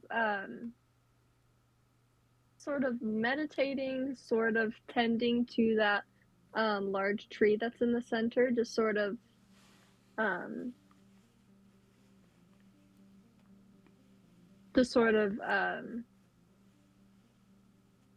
being one with nature, enjoying the tree, and just sort of enjoying the cave site. Yeah, it's a great place to be. It's very peaceful. You can hear the sound of running water as like the little waterfall from the base of the tree trickles down into the pool. The pool is nice and crisp and cool and refreshing. Do we have any like knowledge on what type of like class she is, like, you know, from the dossier, or would we have to kind of just know that we were told that she would be a worthwhile recruit? The dossier said Tiefling Druid. Yeah, the Did it? dossier said Tiefling Yeah. Druid. Okay. It basically explained that a druid is a type of magi that draws their power from the very forces of nature itself. So would being with this whole like death curse thing, and you were talking about it earlier, how would that work with like druids, for instance, since they can cast healing magic, but they're Druid magic isn't divine magic. As long as it's not divine Interesting. magic, it works. interesting? Okay. And I will say that, like, with druids, they are stronger in their element. Hint, hint, wink, wink, nudge, nudge. So, Lilith draws specific power from what her circle is based on. Gotcha. As for what that is, I guess you'll have to get to know her first. What's up, bitch? No. No, Yo, I think, yo, I am hip and down with the times, young lady. How do you do, fellow kids? Beep bop I boop. think, I think Vincent would be like, it's kind of weird because tieflings are refugees, right? Weren't tieflings on a different, like, the Nine Hells originally and then moved to this planet? Yeah, they basically got transferred to Ashikar, and they basically chose it. It wasn't like they were, you know, like dumped on some slum planet. Like, they Yeah. chose it. I think being kind of similar, you know, history-wise, I think V would be like very cautious stepping around in the room in the cave, making sure not to step on like any foliage or anything. Also because he's fucking scared of like druid magic, because druid magic is weird magic. So he's I like, just have this image of V literally like trying to tiptoe around all the foliage Oh, and then definitely crunch, is. crank, crunch, snap. I'm a not- stealthy boy. Yes, I'm not a stealthy gal. That's the problem. Actually that bad. Like, you're basically just walking across, like, a littering of, like, sakura leaves, which have, like... They're in the pool as well, and it's really pretty. Yeah, you probably hear me coming. I don't think I can hide that, Lilith. Excuse us? Lilith lady? Hello. Can I help you? We were told to come find you. Well, you found me. Can I help you? We I need think to I- recruit you. Beep bop boop. Yeah, Recruit? what he said. We're basically Recruit me trying to... We're trying to take on dishonorable group. Kind of like the Wizards of the world. But all over. So what? You recruiting me for what? Murdering people. Um, I'm kidding. I have bad humor. We do I need to see. kill someone though. We need to. We do put a need to bullet- murder the bad guys. We need to I put a would- bullet into their brain. Nebula kind of like she's tall, so she's not really hiding behind everybody. It's more of like she's trying to and just can't. And so she kind of like peeks over and they said that they were really bad people, so it's. Captain Wordhole at this And point she just will trails off. step past the lot of you. he'll just tip his hat milady style and go, "Ma'am, I'm Captain Jarash Wordhall of the Crimson Starhawk. My vessel is a mercenary vessel, and my team would very much like to recruit you for your services." I see. Now, they may have told you that we are intending to kill people, which is true, but they are the scum of the universe. I Almost think I quite literally. understand. Hey, that's not a nice way of talking about us. He literally like just sort of thinks a little bit, and he's like, in addition to the crimes of murder and all sorts of other horrible things, they disrespect nature, they litter, they pollute. I understand your cause. They steal candy from babies. That candy being the babies' Well- lives. Why? Why would you give infants? Never mind. If I can help, then I would like to preserve nature in any way I can. Well then, excellent. If you'd like to pack your things, our ship is near the village. What Also, is... money. There will be money. I understand. Wonderful. We say to Lilith, it'll be a pleasure for you to join our group. I'm sure we'll get on great. Yes, I hear a lot of things about nature magic. Wouldn't mind seeing it in action myself. I think we can make that happen. Would druids be pretty rare, Josh? Yes, very much. Especially like, in the galactic community, but like, you'd find enclaves of druids on very lush and beautiful worlds just like this one. Okay. As a matter of fact, there is probably a druidic circle of horse people, but, Lilith is just, touristing. Refugees chilling. It beats my horrible homeworld of ash and fire and suffering.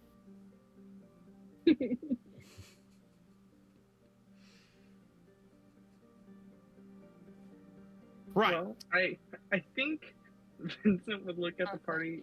This is progress. We're making progress. 3 down, Hey, 1 to go. good. And then we can finally undergo these missions that this karma has deigned to give us.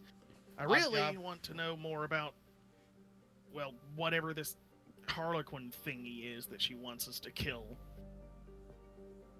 Oddjob trips and falls into the water in that photo. I cannot swim. He's like in 3 feet of water. I put my arms around your waist and physically drag you back up. You have saved my life. I will owe you a debt. Captain Wordhole just Picard face palms. I basically say to you, "Yeah, find any money, you can pay me back." Do you want that in equestrian money, or do you want that in galactic credits? Do you want that? He just keeps rambling on. Any is acceptable. I have none. I faint Can't to even trade a high pursue. five. I faint to pursue with 2 fingers back into the water.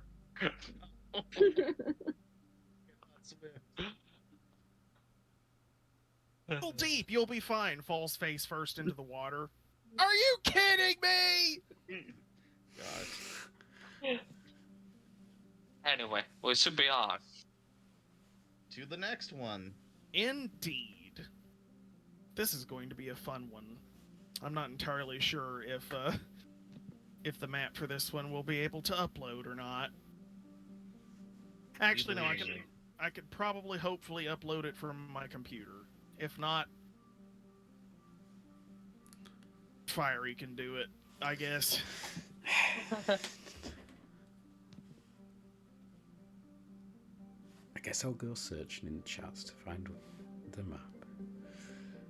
It's in a Google Doc as well. I probably don't have access to that. I think I probably for do, but Vincent's like own knowledge, the second we're like back on the on this ship, Vincent would walk up to the 6 foot tall tiefling lady who's like almost a foot and a half taller than himself, and be like, "So nature magic, is it like utility? Is it damaging?" I've only met wizard and sorcerer people mostly, so I would say both. It can be incredibly damaging. you see he takes out like a little notepad and he's writing on it, multi-use. So, from my backstory, would I have ever encountered a druid?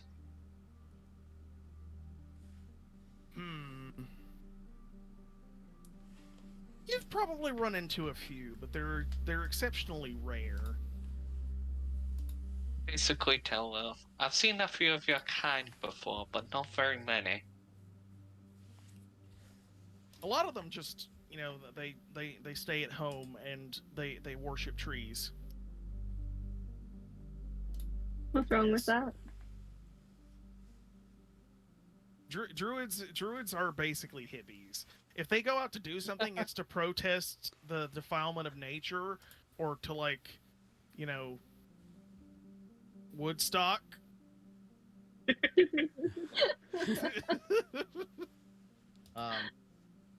On our way to the next planet, Oddjob just waits by the captain, just kindly going, "Are we there yet? Are we there yet? Are we there yet?" But in a robot way of like, "Have we arrived at the destination?" every like 5 minutes. And No, think, that's- I think As this happens, like button? He doesn't, Oh. that we found. I think that while this is happening, PakPak's looking through them parts, trying to build a new voice box. Also, Vince. Hell yeah. God, I love you, Pak. I can't help you notice you said you're 1.5 foot tall, smaller than Lilith. Does that make you 4'5"? Yes. Oh my! I mean, PakPak's 3 foot. Wow. Oddjob is probably as tall as Lilith. Well, I think I'm the slightly tallest of everyone so far. And Sol and PakPak get done remodeling Oddjob, and he just comes out of the infirmary. Delete, delete. Oh no! Or worse, exterminate. Oh no! No. He comes out dressed up like a freaking like a nail salon owner. Exfoliate, exfoliate. Oh god. Oh We made no. it to the elf homeworld. Should we take a main break here, Sus? This has been about an hour 45 since we started. We'll pick up Fiery's character and then we'll call it, and then we'll have like proper session 1 or what's left of it. Cool. So you guys fly down to the elven homeworld of Alfheim, to the large island of Verilu, on which is the capital city of the High Elves, called Enila. As you fly over, it is a gorgeous, almost Babylonian-styled city with a lot of nature incorporated. Lots of beautiful, pristine green domes, onion bulb shapes. The walls are made of vines. And you land on what is basically a Kashyyyk-looking spaceport in the southeastern corner of the city.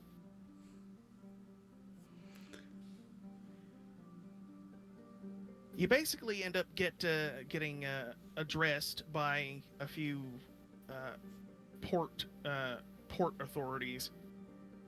Yes, hello. How may we, the wonderful elven city of Enila, be helping you today, traveler? I push. B stands behind Nebula and pushes her forward, being that she's elven. You're evil. Nebula looks like very surprised. Look equally surprised. Like, you shove her forward and they just like stop in their tracks like, the hell am I looking at? I basically say, we're here to look for a vigilante of some sort. We don't know that much about him, or the name he goes by. You would also know that Karma in the dossier suggested that you start with the Pollinodel family. Yeah.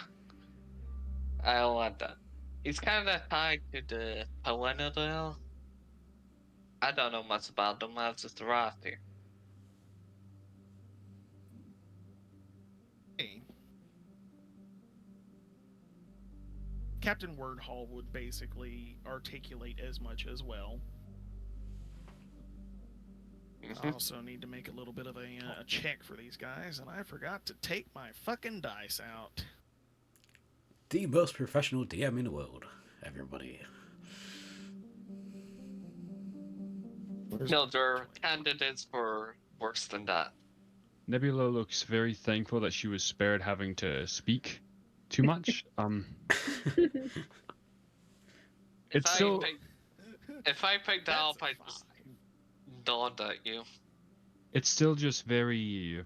She looks confused at everybody else's confusion as people are looking at her, though. But she's also looking at them like strangely because they're elves, right? Yeah. These two, like, one of them would be a high elf and the other is a wood elf, and they're basically dressed up in, like, you know, the sort of like, the port authority sort of garb. Pollinodel. Well, there is Guard Captain Pollinodel, and there is also the entire Pollinodel family at the Pollinodel estate in the southwest district of the city. So go say, thank you for the information. I'd be sure to find some information at one of them.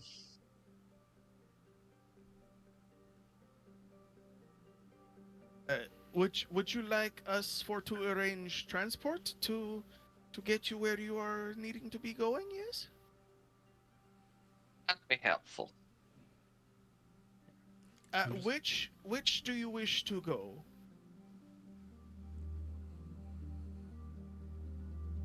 Oh no, because I don't know him that well.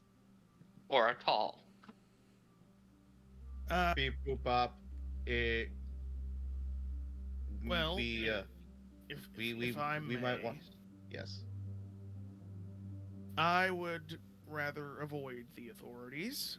So, directly to the Pollinodel Manor. They sort of raise their eyebrow at this, but they're like, okay, if you please, I will be requiring 100 Crescent Novas.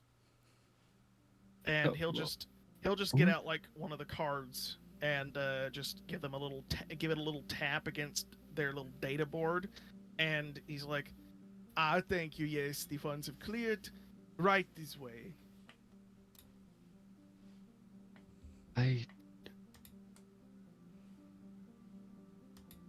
She still looks confused at them. She's not saying anything. Anytime it looks like she's going to say something, she stops, but she's just kind of staring. Yes, they are very weird. Glances at Odd Job. His Captain odd balls off. Warhol yeets oddball, odd job off. Well, that joke took a complete different turn. Never mind. So they basically take you to what looks like a carriage that is also a bus, and it's being pulled by a couple of alicorns. For those of you who don't know, an alicorn is a unicorn combined with a pegasus. Oh, fancy. And the driver basically goes back and opens the door for you, and like you go in, and it's quite a nice method of travel. Like it's got like basically a small wet bar. It's almost like a limousine, but like this, you could guess this is probably like public transportation. Trying to figure out if the equestrians would find that offensive that that horse-like people are pulling the. They're not actually like humanoid like the Akun are. So It's it'd be basically like monkeys to humans. Yes, monkeys to humans, exactly. Okay. There's a common ancestry, but not the same thing. And you basically feel it lurch, and as you fly through the city, like it's almost being in like a beautiful like Babylonian Manhattan. It's trisected by a single river, and there are 3 districts: the Southwest District, the Eastern District, and the Northwest District. And they are connected by a series of bridges and an island with a huge tower in the center. That tower, you can see lights shining down from it into different parts of the city. You can see various vehicles lifting off from it and flying out and like going on patrol paths through the city. You guys are specifically going down to the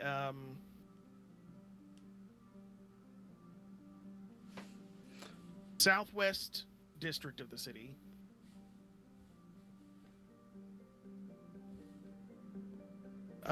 And then like the most western point of that district, you basically see a large closed in sort of like private estate with like a fence fence, like a walled fence, and like, you know, a gate.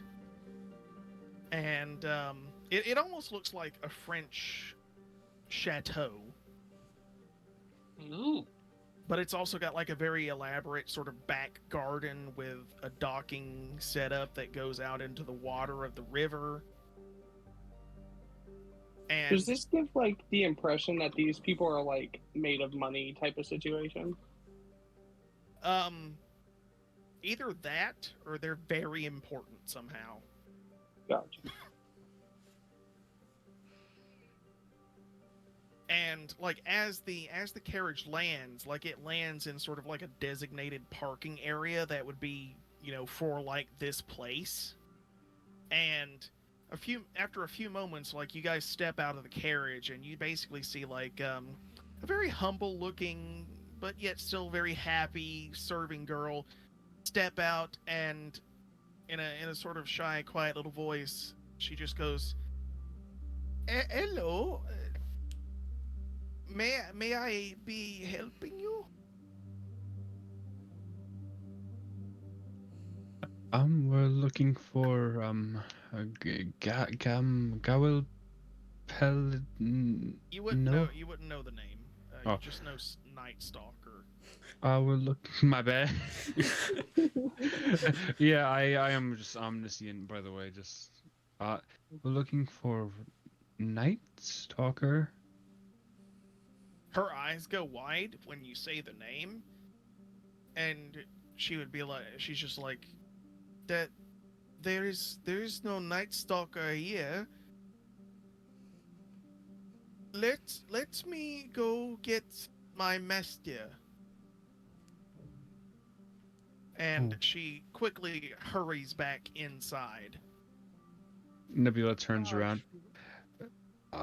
Maybe we picked the wrong place. Possibly. Let's wait and see who comes out. After a few moments, she shows up again and she said, "Please come around to the back garden. Master Pollinodel will speak with you." And she leads you around to the back garden and lets you in. And you basically see an elderly-looking wood elf with a walking cane, standing and facing a fountain. And as she opens the gate, the wooden gate into the back garden, you see this elderly wood elf man turn around, and he's got like a scarred face with an eye patch over one eye. You can tell that the cane isn't just for show. He probably needs it now. And he beckons you all to come forward. So? Very hesitant, a bit intimidated, she walks forward.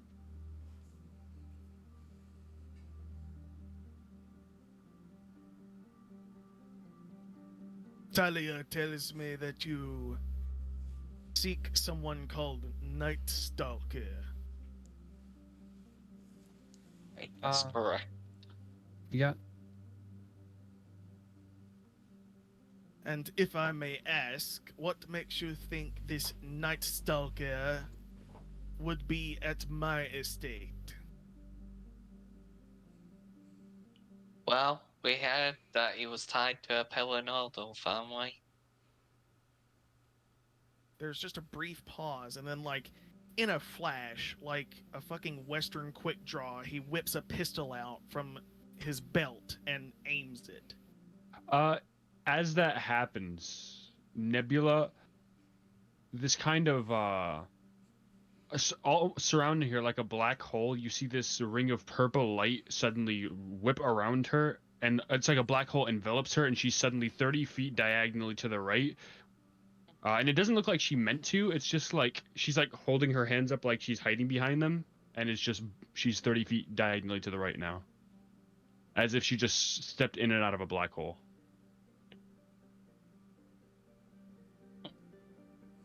He scrutinizes her a little bit before he turns back to the others. "You will explain Who told you this? Who told you this name, Night Stalker? And who led you to my estate? I basically did the honors of talking. We're told this by a dragonborn called Kalma. As for how we got here, basically we were given transport here. We paid for it. He looks around a little bit. He seems to consider, and hearing the name Karma. This Karma.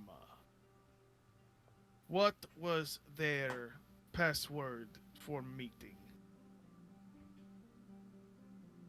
You give us one? Yes. You can roll intelligence checks to see if your characters remember. Sure, why not? Let me make. Intelligence is like one of my worst, but. Intelligence. Oh, I rolled 15. I got 15. What about everybody Oh, else? I hate this dice as there's no way to distinguish what's a 6 or a 9 on it. Unless you look very close. Where's my That's pen? a 7. I think it was only PakPak, Threava, and Nebula that were there, other than the Yeah. captain. Yes. I got a 18. No, wait, V was there too. If The V captain was there there, as well, so I'll have him make Mhm. one. if V was there, I rolled a natural 20 plus 3. Yeah, V Oh, was there. damn. V, like, I would have given you advantage because, like, you would be the one who gave them the password. You were the one who went and, like, set up the meeting. Like, you're part of it. So, you These specifically 5 know that the charisma password... Makes it so he doesn't want to talk to people. So when no one else remembers, that's when you'll finally, like, speak. Yeah, you specifically know that the password was Fulcrum. Lilith Yeah. looks around like, you had better know this. I was not here for this. You better figure this shit out. Beep, bop, boop, beep.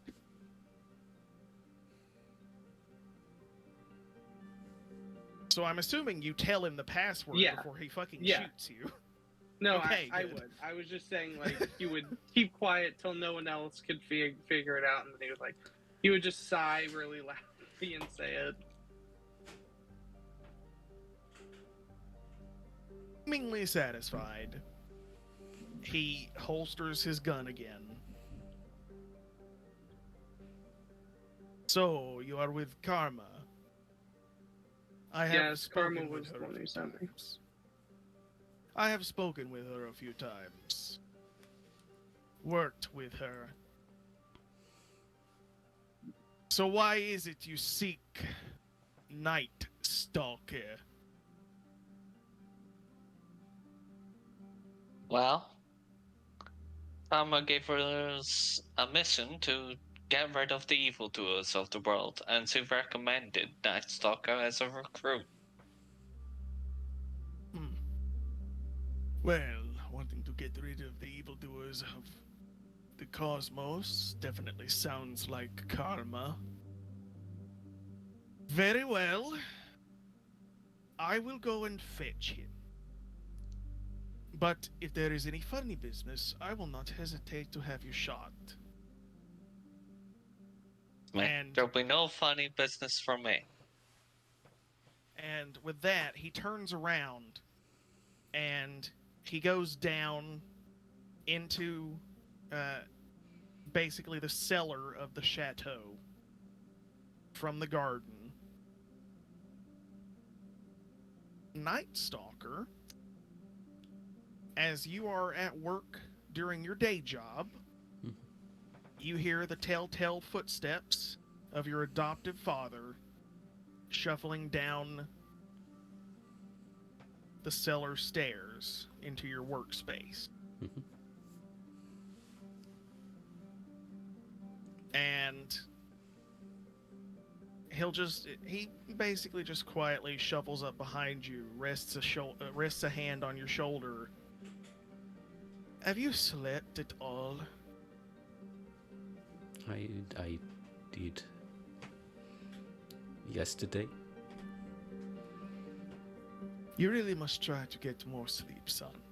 You won't be able to make much of a difference if you're collapsing of exhaustion. Yeah, it is true. I do need a rest. But unfortunately, now is not the time for that.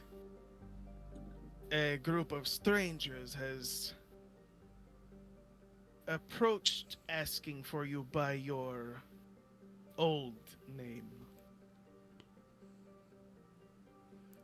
Like, cocks his head slightly at that. Like, he was in the middle of, like, putting some cogs, like, some tiny little gears in, like, a tiny little watch. He just looks around and cocks his head. Come, I will introduce you. I've already warned them that if they're up to no good, I will not hesitate to. And he just pats his weapon that you know he carries with him. Imagine that Gawhyl has his, like, sort of almost within reaching distance. Yeah, he would have his gear within reach just in case. He grabs his sword and grabs hold of his sidearm.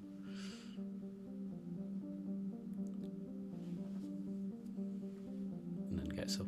Do I have to duck when I'm in this wine cellar if I'm stood up? No, it's a pretty high ceilinged cellar. It's meant for, like, you know, stacking a lot of storage and stuff, so it's got a pretty high ceiling. I say high, it's about like 8 feet, so you can stand up, but you might have to duck out the door. I would say the door would be the issue.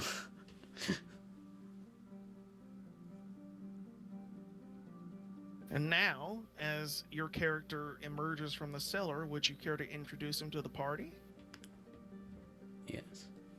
So, what you see stepping out from the from this doorway, sort of ducking from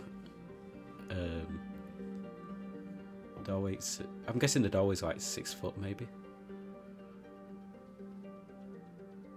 Would you say, Josh? Yeah. So, like, ducking somewhat to get through this doorway. You see a sort of like, you'd almost think of him as like a sort of like a tabaxi, but it can't be a tabaxi because of the wolf features. And standing at about 6'7". You see what? It's a strange creature. I'm guessing none of the characters would have seen a creature like me before. Nobody would have ever seen anything like you before. The closest thing would be a tabaxi, which they've just recruited.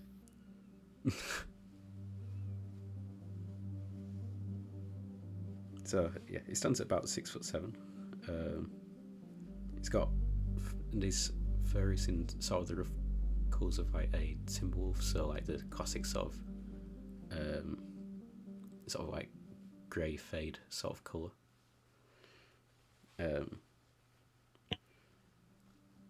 As he gets up close, you can see that he's got like a couple of scars over his muzzle, and something that is rather striking is when you look at his eyes. One is sort of like an amber gold, and the other is more of a bright sort of sky blue. He wears a long coat that's sort of dark at the top and fades down into a deep gold. Embellished upon that is a pattern of like a starry sky, which is stitched in a brilliant sort of gold stitch. Under that you can see that he wears sort of an ordinary looking t-shirt and shorts, quite short shorts. like greens and sort of like dull colours. He's in hot pants. He is, yes. I've posted his I've posted his art. Yes. So, then you can see like on his legs and arms, you can see like leather pads, which are clearly like for protection purposes from like ordinary looking weapons. And holstered on his right side, you can see the sheath of a long sword tipped with, and the pommel of the long sword has sort of like a, can't remember what I described it as. Was it like a gem, purple gem?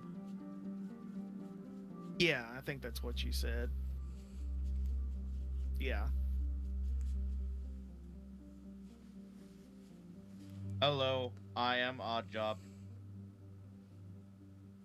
You can see that, like, as he steps out, he definitely, like, almost does like a quick analysis of everybody.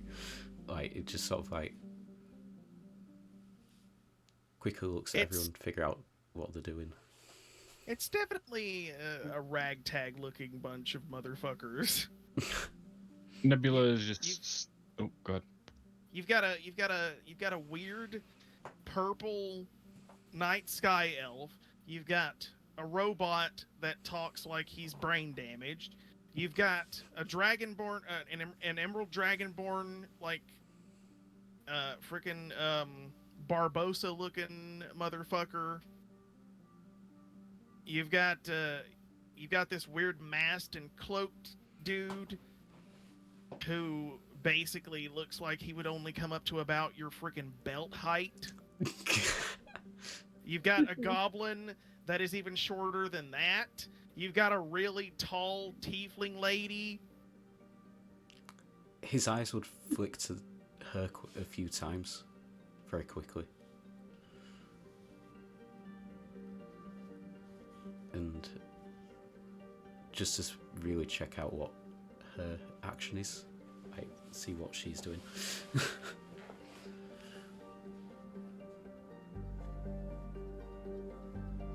What is doing?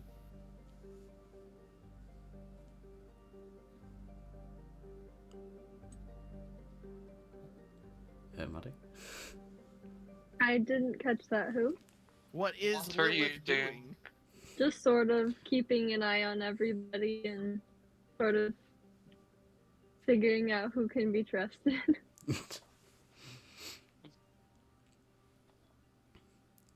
She looks pretty new to like the group, so I think, you know, from your perspective, you know, she's probably still like hesitant to be around us as well. Yeah. Nebula's whole demeanor is she's behind everybody again. Like, unless she's been pushed to the front again, she's still behind everybody. And she's got her head kind of tilted to the side looking at you. Eyes wider than someone's eyes normally would be looking at someone. And she's just like messing with her hair. With her expression gradually gets more and more confused as she does so. Just perpetual confusion. We are looking for Reaper. Reaper? Or whatever the fucking... Night Stalker. Night Stalker. Beep boop bop beep. Emerald Dragonborn. Reaper's his brother. The Emerald Dragonborn just steps forward and sort of takes off his big, sort of like broad-brimmed gambler's hat and just holds it in a gesture of politeness. My name is Captain Jarash Wardhall of the Crimson Starhawk. Hey. My vessel is a mercenary vessel, and I seek to recruit a team of talented individuals. Would Gawhyl have had information about this meeting? No, they just show up. Yeah, no, they just show up. It is nice to meet you. He's sort of like, he's not moved his sword, but he's got his left hand gripping the handle of the sword. And he's definitely paying attention to Lilith. Like, there's something there. You see, we have a... what's the word?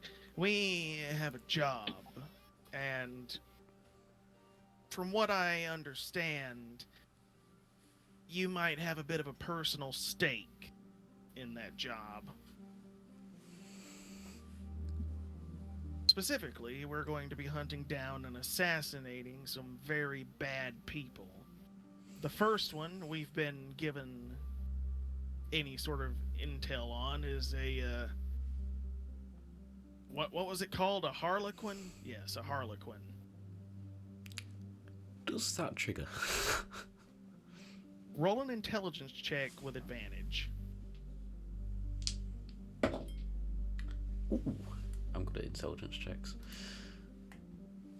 That is a dirty 20. Dirty 20. Yes. You definitely remember this person. And you know that they were bad. They were very bad. They liked to murder and torture for a giggle. Would it be someone that Gawhyl would be afraid of, or someone that he would just have anger towards? Well, I would say that, like, I don't think he ever did anything specifically to you, but you saw him do things to people. Okay. And they were not pleasant. And it was all for a chuckle. Like, it was all played for laugh. Like, fucking blackest of black comedy. How wonderful. I imagine that, like, those visions briefly flash through his mind. So you guys just sit in awkward silence as this person has a Vietnam flashback. Right, it's a very quick flick between memories, and then Gawhyl just shakes his head. Yes, he would be a worthy person to go after. Would V sense like any military background from this fucking guy he's looking at? Which one? You. Sensing Gawhyl is who he's asking about. Yes to the elf. Yes to the elf. No to the dog man. Interesting. Okay. I'm also doing a insight on that 22. I will leave it up to him what he wants to divulge from that. I'm guessing that just be able to tell from Gawyl's stance that he's had training, like almost in a sort of military sense, with the way that he's like holding onto his weapon ready and stuff like that. He's had like military combat training, but he hasn't had like boot camp, hardcore military. Up to you So look I like would- the best part of for instance- yourself ran down the crack of your mama's ass and ended up as a brown stain on the mattress. Okay, so like based off like this other old guy in the room, I would get like some of his training probably like came from the old guy's military training, so it was never formal but kind of like impromptu. Yeah, I guess that would be Probably Good be an apt way to describe it, yeah. Okay.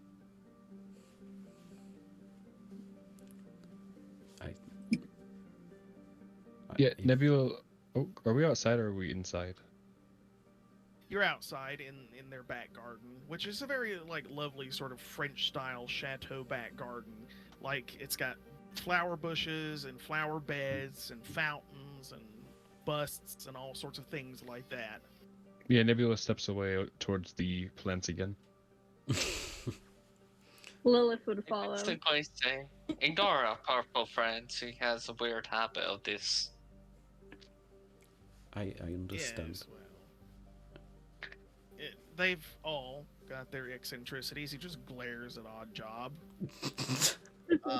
Literally, you hear you hear a like printer sound coming from it, and coming out of Odd Job's robot mouth is just the pictures that he took have been developed from the other planet. Oh god. But if you hold out the paper of your printing, I Yeah. give them to Nebula. Imagine that you cut the paper by closing his jaw on it.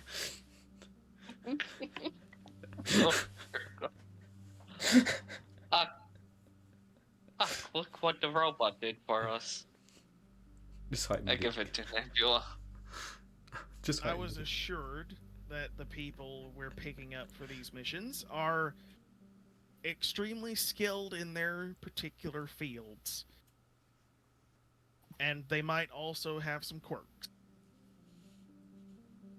But, as long as you're skilled and can help us on these missions, I would gladly take you aboard my ship and pay you a fair wage as a part of my crew. I am more than happy to help you on this mission.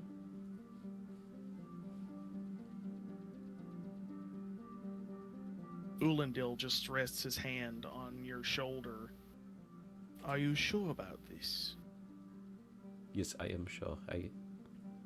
It says this quite quietly to Ulendil, and I know who this is. I need to get him. An insight check.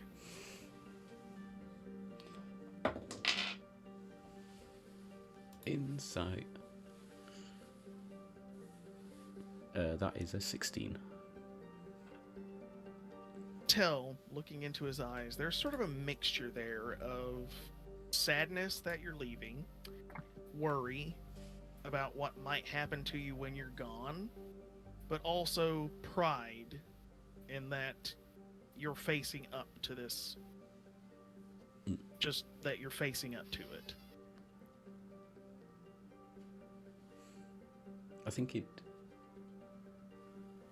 see the worrying. It's just like, do not worry. It needs to be done. I know. Very well, go and pack your things and say goodbye to your mother and your sister. I'll send word along to your brother as well. I will. I'll try to do it without going in the accent. I'll go over and say goodbye to the other members of the family. Yeah.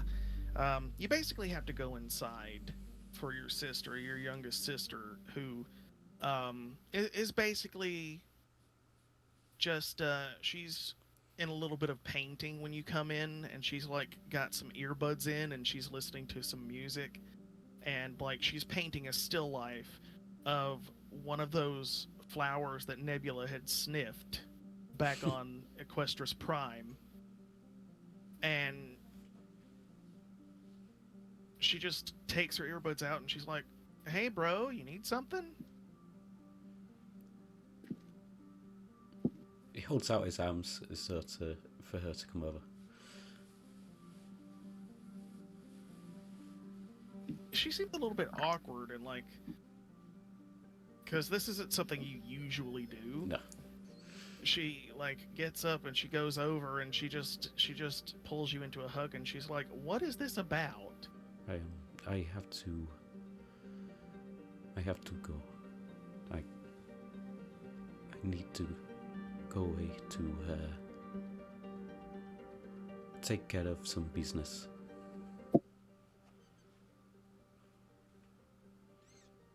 Okay, well, do you know when you'll be back? He just sort of shakes his head. I see. So you're basically going to be like Valorant. You better call. You better call. Unlike that asshole. I will. I don't know how much I will be able to communicate. Okay. Okay. But promise me you'll try to call. If you go dark like Valorant does, I'm not going to forgive you either. Okay? I will try. I cannot make promises, but I will try.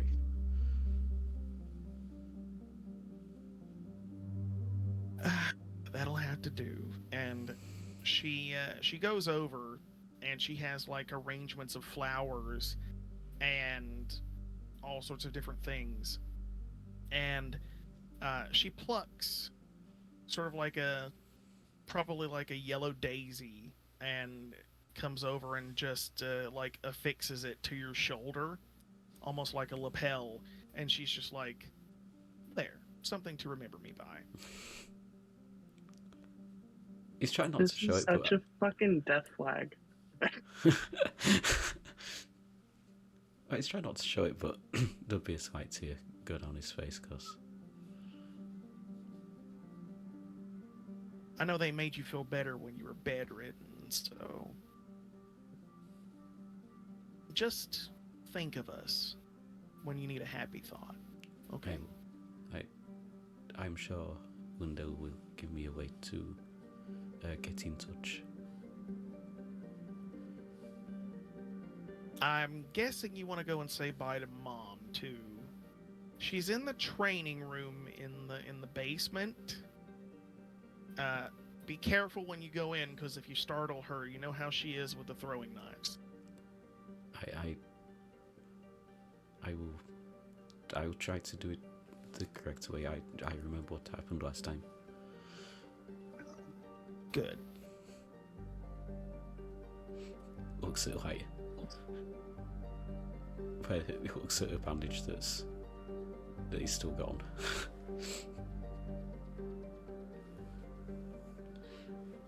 You know, you can take that one off now, right?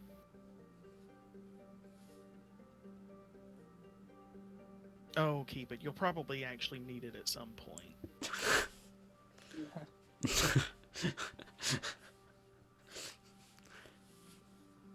He sort of like not quite shrugs his shoulders, but it's like in agreement. Like, yeah, good point.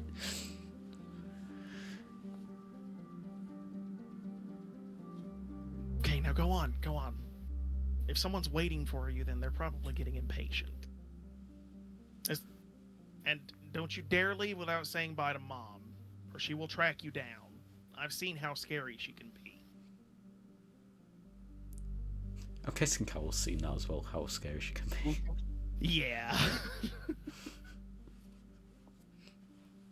Yeah. Hell Okay. hath no fury like your adopted mom.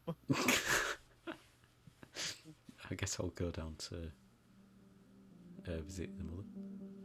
I forgot what her name is. Hang on, I've got the document up. Meanwhile, outside, the two little nature bugs are playing in the garden while PakPak and V are trying to fucking mess with the robot man again. Oh, the gardens are really, really good. Just try to keep an eye on you all. So I'm trying to convince PakPak a small charge, like a grenade charge in the throat, will definitely fix the robot speaking patterns. Oh, God. like an electrical charge. It needs to be 33 kilowatts, and then it will work. Like a small EMP will like just reboot him, you know? Maybe we'll get like a new version of it. Ooh, I can start working on that. Reevaluating friendly status of Vincent 211 and PakPak. Oh, just for everyone else's benefit as well, to describe the family, Ulendil is the patriarch. He's about 68 in human years.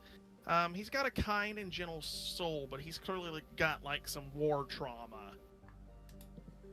You saw that he also has to walk with a cane.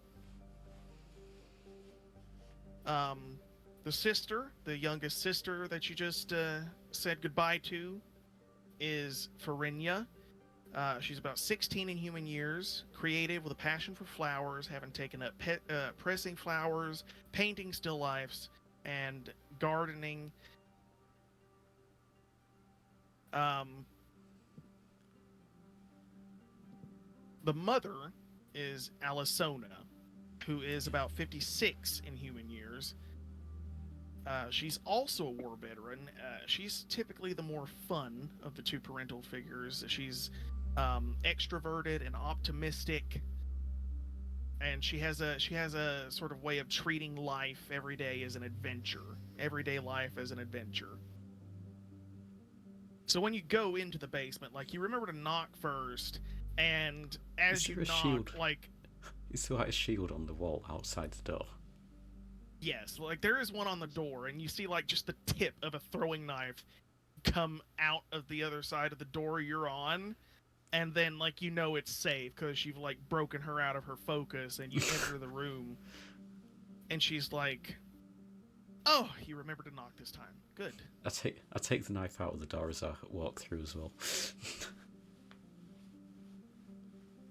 And like as you walk up, she's just like loading a crystal into one of those magic pistols, like a force pistol, and like almost like a freaking like RoboCop, she just holds it up, pew, pew, dead center every time. Accurate as ever. Well, I have to be, don't I? Can I throw the throwing knife from where the entrance is to try and hit the target? Yes. Make an attack roll, like a typical like dagger attack roll. I don't know what my attack roll is for a dagger. Oh god, please be a natural one. And stabs himself.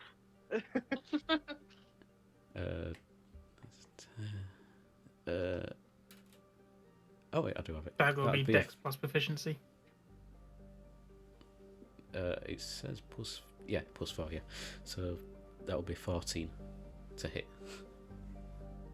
Yeah, so you hit about a ring and a half just below the bullseye, and she's like, you're a little low on that one. Still good, though. You haven't been using throwing knives against the criminals, have you? That's what it is, isn't it? He's just shaking his head. Well, you know what? Aiming low is actually really good, because then you can only clip their Achilles tendon, and that will just cripple them and not kill them, so that's fine. I will note that. That is useful to know. Just be careful you don't hit their femoral artery, because then you will kill them. They'll bleed out in seconds. Very messy. Meanwhile, you hear a loud explosion outside. Keep those grenades away from me. Come here. You want to swallow this, right? No, Nine hells is your father doing up there? We have had some visitors. And like she immediately just like draws the gun and like does the whole Glock cock, and she's like, bad visitors? No, they are here for me. She cocks the gun again. You've already cocked it. You just expelled a round. New voice box initiated. Pardon me, laddies. I am the odd job. I like this one. Let's keep it. I agree. This one's somehow more grading than the last one. It sounds like it. Because I imagine that we're somewhat private where we are right now. Yes. He's gonna say exactly what it is, so he'll be. I will be having to leave. I need to join them to track down. I keep forgetting the name of the thing. The Harlequin. The Harlequin. Glances back and forth, side to side, and she just takes your hand and she's like, okay, I'm gonna go and meet these people. I'll lead her to where they are. As PakPak's climbing down, he accidentally catches something in the voice box. The voice box goes back to the way it was. Nebula is just like asking Lilith what each and every flower is. Over and She's over. gonna answer every single time with a gigantic smile on her face. I imagine the flowers in this garden are just extensive in terms of the range. Oh, yes. All sorts of gorgeous flowers from all over. So as... Be a few Lilith doesn't even recognize. I mean, probably. There's bound to be a couple, but far and few between. Chrysanthemum, and this is St. John's wort, and this one, don't touch this one or you'll die immediately. I don't know why they have that in their back garden. Yeah, and it's always just this like pure curiosity behind it. It's not like she's testing Lilith or anything. It's just like genuine curiosity. Seems really drawn to plants though. Yeah, so Night Stalker reemerges with a wood elf woman who has her hair like sort of tied back into a very tight military ponytail. Very like middle-aged, late 50s. She hasn't really got that many lines, but you can definitely tell her face is taut, and she's got a very sort of stern and chiseled face, and she's wearing like a sort of like a tank top with a pair of jeans and some military boots, and she's actively holding the pistol that you can guess that like she already had and was doing something with when he went to go see her. And she steps up by Ulandil and she just slaps him upside the head, and he's like, oh, what did I do? And she's just like, you didn't think to ask for proof about who these people are and why they're here, like some tangible evidence that they were asked to come here and get him. And she just gestures to the wolf man standing right next to them, like she's talking about one of her own kids, and he's like, oh, yes. Well, they gave me the password. They could have tortured her for that, you fucking moron! And she just like casually, callously waves the gun in y'all's general direction. Proof! Now! And... That hits. Yarn, me hearty. I do not have the proof. If I've been given the dossiers, I saw the dossiers I was given. Yeah, like you reach in to take it out, and like her finger is like on the trigger, like hair trigger, ready to start blasting caps at people. But you take the data pad out. Once I get out, I say, "Here be your evidence." She takes it and glances over it. And she starts tapping. She swipes. Okay, yeah. This is Karma's code. Swipes down, swipes up. How did she get the... Have you been telling her this information? She could be tortured. Sweetheart, it's fine. Karma isn't going to be captured and tortured. She can handle herself. Yes? Sure she can. She's about the size of a brick wall, which makes her an easy target for just about any weapon, but sure. And she'll hand the data pad back to you guys. Okay, well, I'm satisfied. She'll holster the gun. Okay, so you are here because you are working for Karma to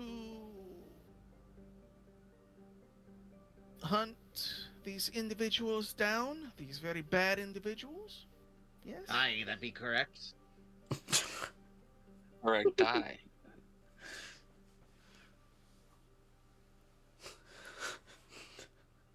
I like to think at this point PakPak's like working on the voice box again. Yeah. Hey, Boop Bop, voice box rebooted. There's just like a deadpan stare from the two parents. And what's this flower?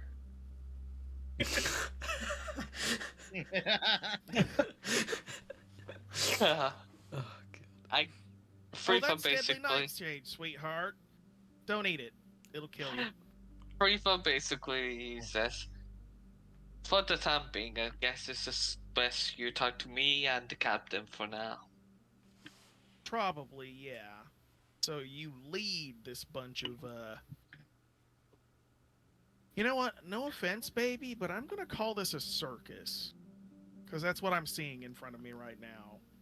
A weird ass fucking cosmos elf. Just kneeling down next to flowers. Like, this is the biggest mishmash of all the weirdest shit in the universe. Just standing in their back Basically- garden. I say, I hate to admit it, but you're not wrong. Yeah, I can't disagree either. I can't even be offended. I agreed to it though. The pay's nice, so you know what? If I have to lead a circus, then I'll fucking lead a circus. Gawhyl heads inside to sort stuff out. Right, don't mind him. He's just gone to go pack. So, how much do you guys know exactly about these people you're hunting? Guessing Karma hasn't told you much. We know Ah. that she looks like Clown. Aye, that's all we pretty much know for now. We'll learn more once we prove ourselves. She looks up in a cross for the first time away from the flowers. The construct is weird. Aggressive. And then she goes back to looking at the flowers. Did we get shown an image of the contract at any point? Oh no, she's talking about Oddjob. Oh.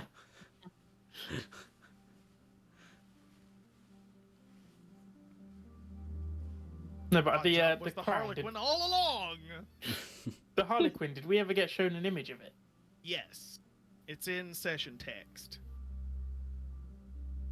Then, in that case, I will grab some just like a random stone off the ground, and I'll start tinkering with it, and then coming from the top of it will be that image.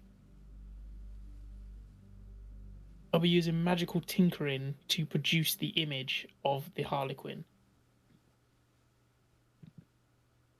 Oh, nice. So, you do have some talent.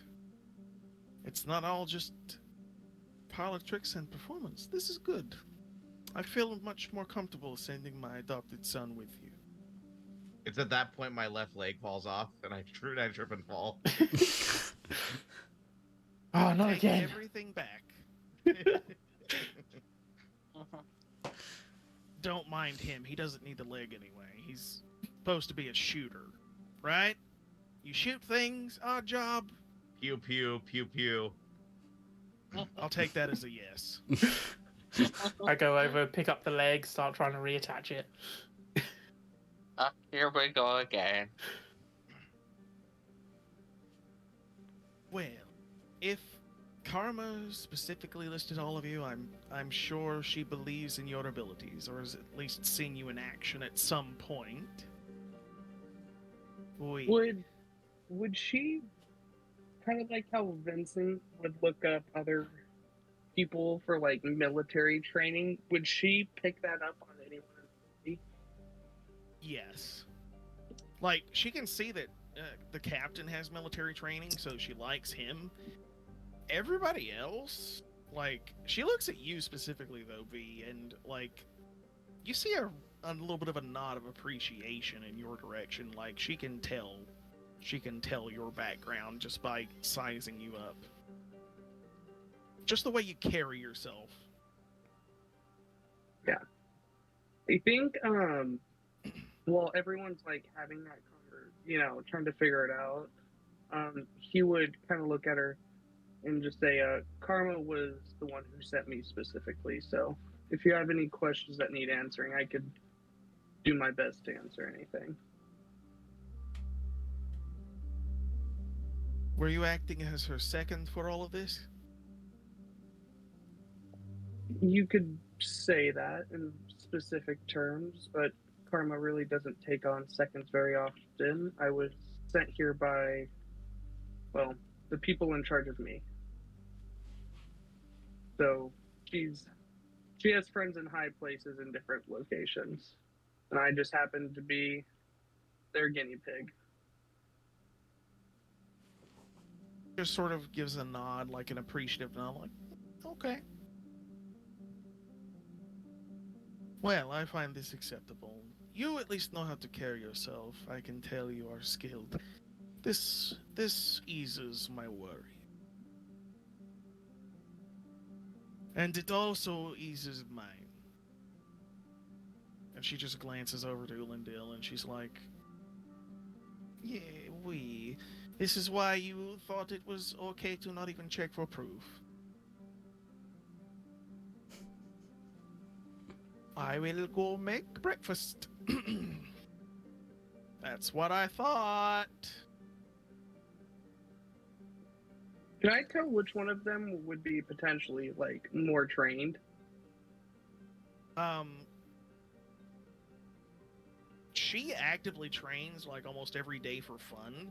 He looks like he might have retired, especially after he got wounded, but he still keeps up practice with a weapon in case he needs it. Okay. I imagine a couple minutes later that Gawhyl sort of comes out of the house carrying 2 bags, like a small sort of like backpack type bag, and then sort of a fairly heavy looking sort of briefcase.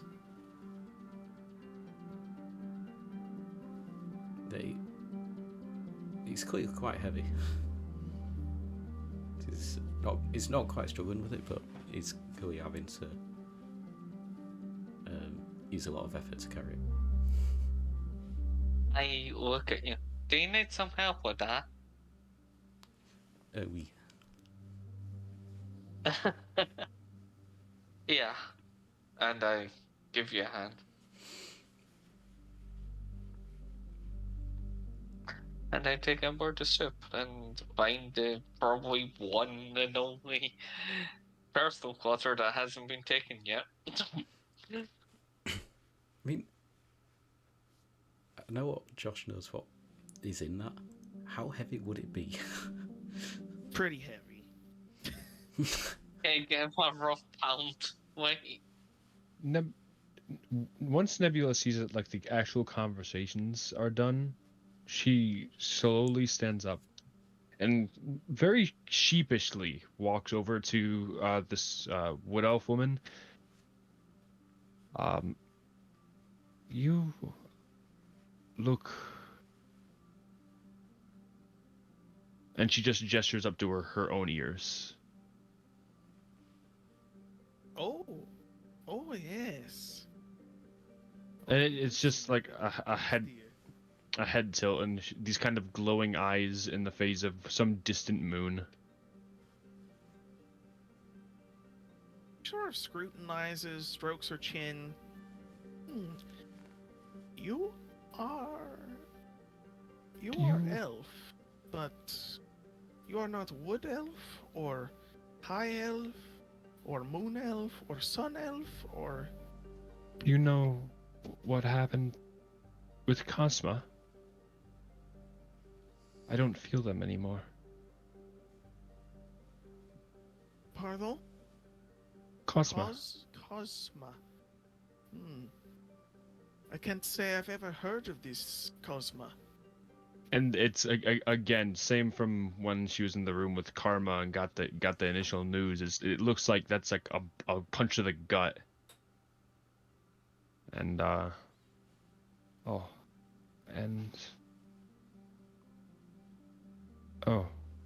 remember some reference to it in some dead scrolls, but those were lost in a fire many years ago, I think, before I was born.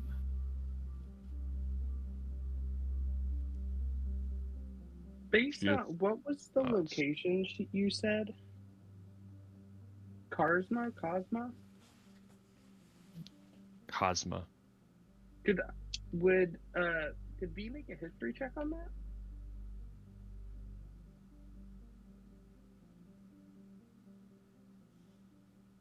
Josh? Yeah. Yes. Okay. Duh. 23. 23. Okay. Gonna have to look up Nebula's backstory. Well done for rolling well. Incidentally, I can carry up to 540 pounds. It won't be that much. I am strong. I can carry like 12. Congratulations. I think even for Threava, like Gawhyl does stand taller than her, don't it? How tall's Gal? 6'7". Yes, you're 3 inches taller than me.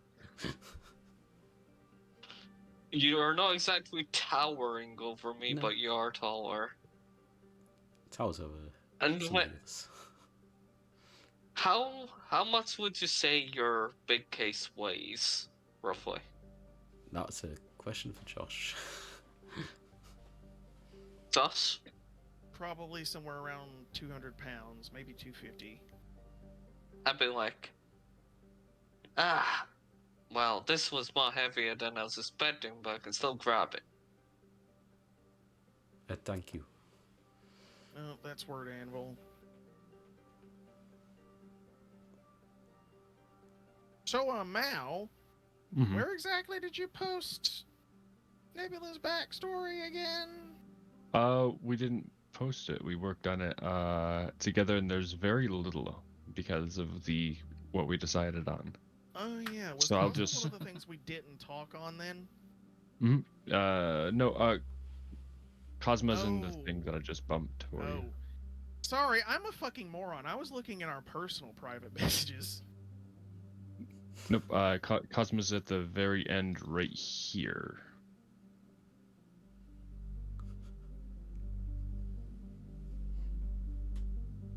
Is it the channel specific one that you posted in? Yeah, it's Yeah. no, it's like a specific like group chat we made together. Oh, is it what I did? Yeah. Ah. Which is very useful. But I forgot that it existed because it got pushed down to like 50 people below. So I was looking through Mao's personal chat history with me. I'm glad there's somebody else that actually does the group trick. Okay, let me give me just a second to read through this. So while he's doing that, V is like, I wonder, and is going into like a mind palace, you know, full Sherlock Holmes style, like throwing books about the room.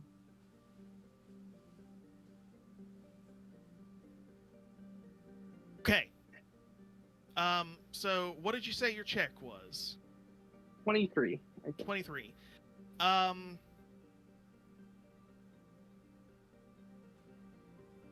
So what you remember is, like, some archaeologists found some ruins that made reference to a creator deity called Cosma, but these ruins were like ancient, like hundreds of thousands of years old ancient, but they still had like working power. But like they barely worked. They still had working power, and they were still like, even though like they had been buried under years and years of erosion and other such things, what they were made of, the material they were made of, was still quite pristine. Maybe a little bit scuffed or a little bit like dented, but otherwise it still looked quite good.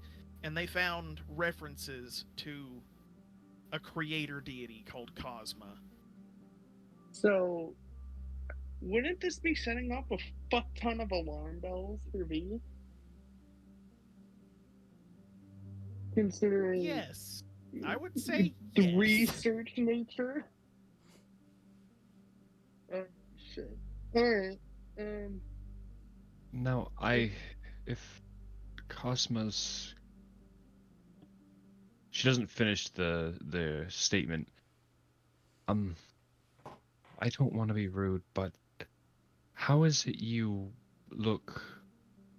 And she just gestures to the wood elf.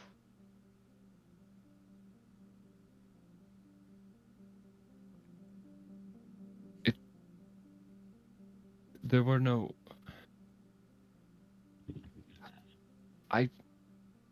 And she like rubs her forehead.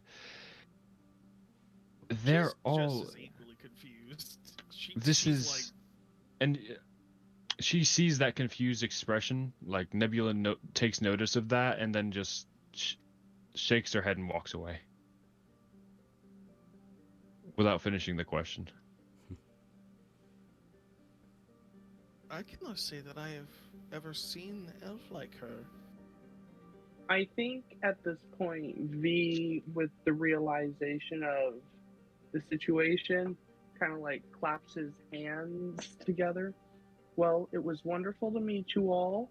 Captain, if you don't mind, I believe it's time for us to get on track. And he's like pointing to like, his watch on his hand, like, we've spent enough time here type of situation.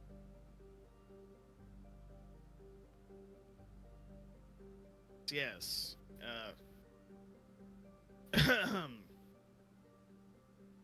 Well, Gawhyl, if you'll follow us,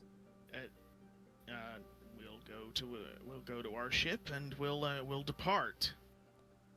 I don't think Let us go. I don't think I've actually said what my name is yet.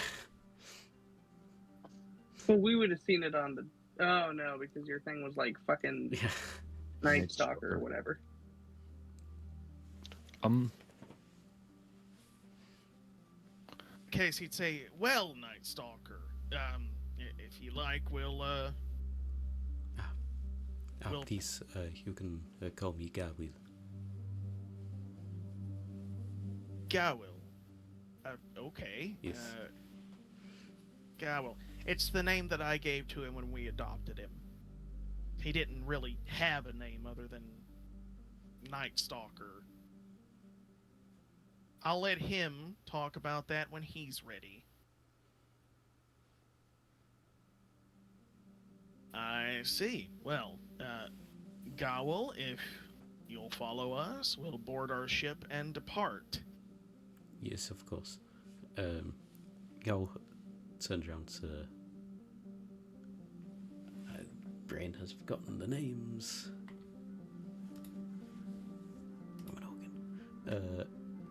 Alisona and Illendil. That'll be them. Um, This is why I keep like 20,000 tabs open during Yeah. D&D. Like he towers over them. He just sort of turns around to them and just simply says, "Thank you for everything. I will try to keep in touch with you." Sona throws her arms around you and she's like, "You better." Yeah. Is it? I'm guessing Gawhyl almost has to go down on his knees, but not quite. No. Like 4'10". I think. Hang on. What did he? Ulendil's probably taller. He's probably about 5'2". She's about 4'10". It'd be almost down on his knees, I'm guessing. Yeah, he'd do the hug back as well. Oh. No, not more grenades. Please stop. Just one more. Want to get this voice right. Threava is just actively face having. Well, you should cut it out, please. You're giving me an awful migraine. I want to go back to the ship. Captain Wordhole just steps in real close to Gal and he's like, "Okay, look, if you don't want to go, I will totally understand." I am leaving. Okay. He just like looks at the both of them and just goes, "Hopefully it will be safe." Meanwhile, When I PakPak see just pulls a grenade PakPak- out of the throat. When I see PakPak and also, I smack my metal hand augment against my foot to try and get your attention to make a loud noise. Alright, time to go. I'm ready. PakPak, are you ready? I just sit on your shoulder. Yeah, let's go. And we just completely stop and just head on in. Have I told them? Alright. Have I told them I'm still even with PakPak on Oddjob's shoulders? How tall's Oddjob? Oddjob is a very, very tall one, so I think he's about maybe as tall or maybe a little bit taller than Lilith. So probably about 6'1", 6'2". Yeah, around there. Yeah. Very big. So That might be a bit probably Yeah, that's Probably probably with- how PakPak sees over Gawhyl, is just get on Oddjob's shoulders. yeah. Cool. Everyone is recruited. Hooray! Yay! We Some did party on the spin. Can we get the money now? Yes, we can now have a break and we can start session 1 proper after the break. Congratulations, it only took us this long. Yes, the break. It's Yes, the been fun. break. As in See you 1 all week in session break. 3.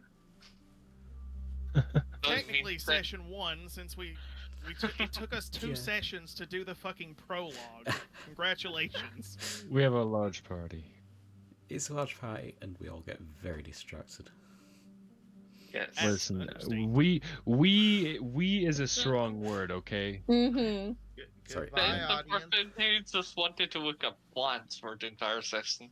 And I didn't take up anybody's time. I said, hey, I'm looking at plants, and that was all I said. Sorry, when I said Yeah, we didn't I have to meant apologize to like 6 family members for leaving. Listen, hey, that was he's taking his big exodus, okay? Leave him alone. Well, I mean, every conversation he had with every single one of them was a death flag. So as far as I'm Seriously. concerned, Yeah, He's he's not gonna gonna make die. it. He's never coming back. He's never dude, he coming back. definitely- he's gonna be Probably like not. the first one dead in the entire party. It's just gonna I be want- that awesome. I wanted out Yes. of character so badly to do an insight check on V after Nebula had that conversation, but in character it would make no sense for Nebula to care because she's just so torn up right now.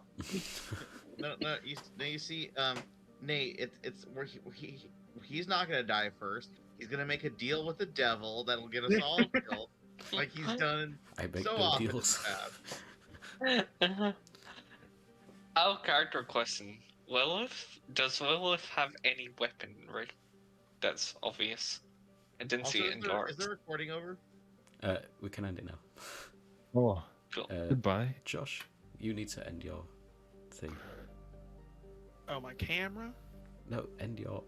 You need to end the Oh, thing. the outro. Wrap it up. Sorry. Brain cells were killed today. Thank you, everybody, for joining us on our adventure. If you like what you saw and you want to see more, make sure to like. That helps us out a lot, spreads us around. Tell your friends about us, tell your family about us, tell your dogs, your cats, your goldfish. They'll all love to watch D&D, I'm perfectly sure. And tell Don't them forget all. to hit that subscribe button and hit that bell so you can keep updated on whenever we post a new episode of the Astral Expanse.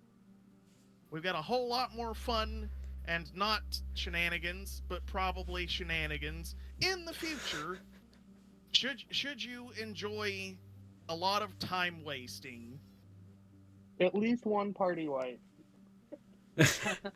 there probably will be a party wipe. I expect PakPak will blow himself up before session 1 is even over. So we'll see where that What? goes. No. Well, it'll be when PakPak throws a grenade inside Oddjob and none of the party realize that there's a nuclear reactor inside. Oh god. Oh god. Goodbye, everyone. Goodbye. There. Have a wonderful day. The total party wipe will probably be more expected than it should be. But hey, stay tuned for that. And who knows, maybe you'll get attached to these characters enough before they die that maybe they'll make you cry.